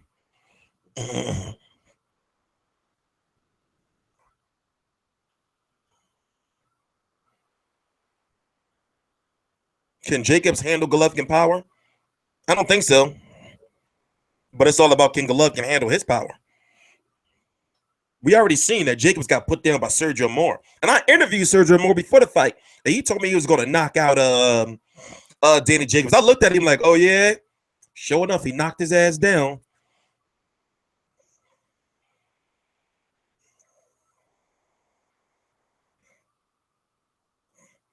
No, it's not Canelo. Canelo wants to fight the best. Don't get it confused. Canelo not no bitch. It's Golden Boy. It's not Canelo.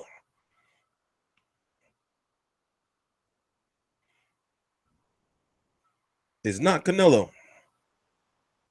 I can't really explain the lawsuit because right now I really have to end the stream, but just look it up. Look at what's that boxing promotional company called? I forgot what the promotional company was called. I forgot what that. Let me look it up real quick.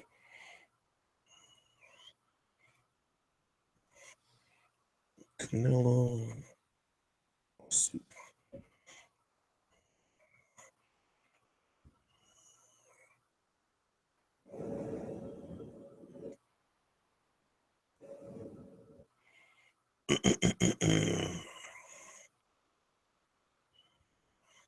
Yep, he had to pay $8.5 million.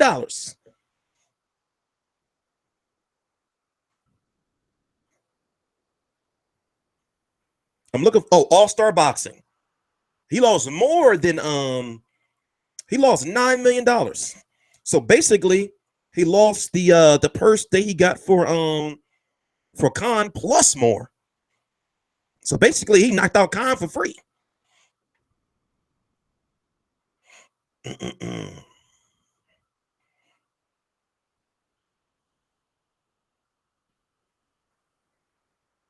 was All-Star Boxing. They kept that shit real quiet. He lost a lot of motherfucking money.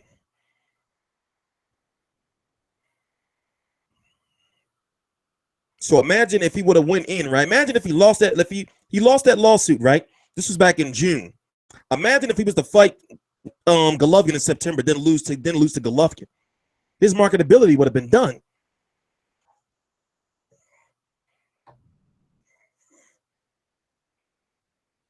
Correct, Todd. Canelo can't lose right now. Golden Boy need that bread.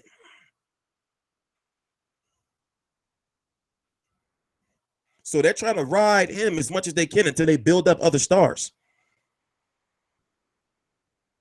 That's why they'll put him in there against a weight drained Chavez, because they know they'll make a lot of money. And also, they should have the advantage against a weight drained Chavez. where Canelo will be comfortable at that weight.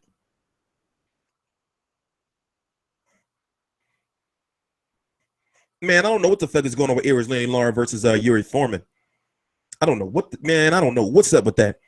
I guess Yuri Foreman must be cool with the Watsons, or you know, somebody. Yuri Foreman cool with somebody to get that fight. He cool with who? He cool with who? You cool with, Yuri Foreman? You watching? Who you cool with? Who was like, don't worry, dog, I got you. It's gonna be, I get you that bread, but you gotta fight Lara. I got you, bro. Who was it?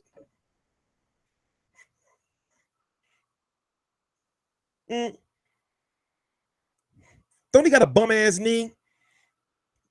I remember his knee was all given out.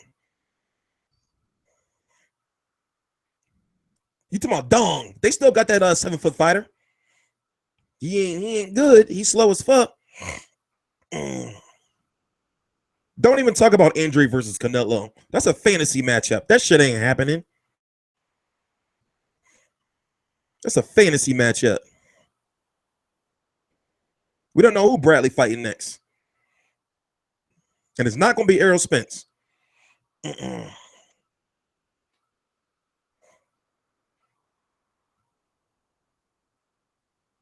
It's not going to be Errol Spence. But, oh, shit, I got to end this stream. All right, I'm going to fucking take my motherfucking, no, I'm taking my motherfucking breathing treatment, literally. If I don't get, look at this shit. I got fucking a pump right here, a pump right here, fucking tubes and shit. So I got to take this breathing treatment.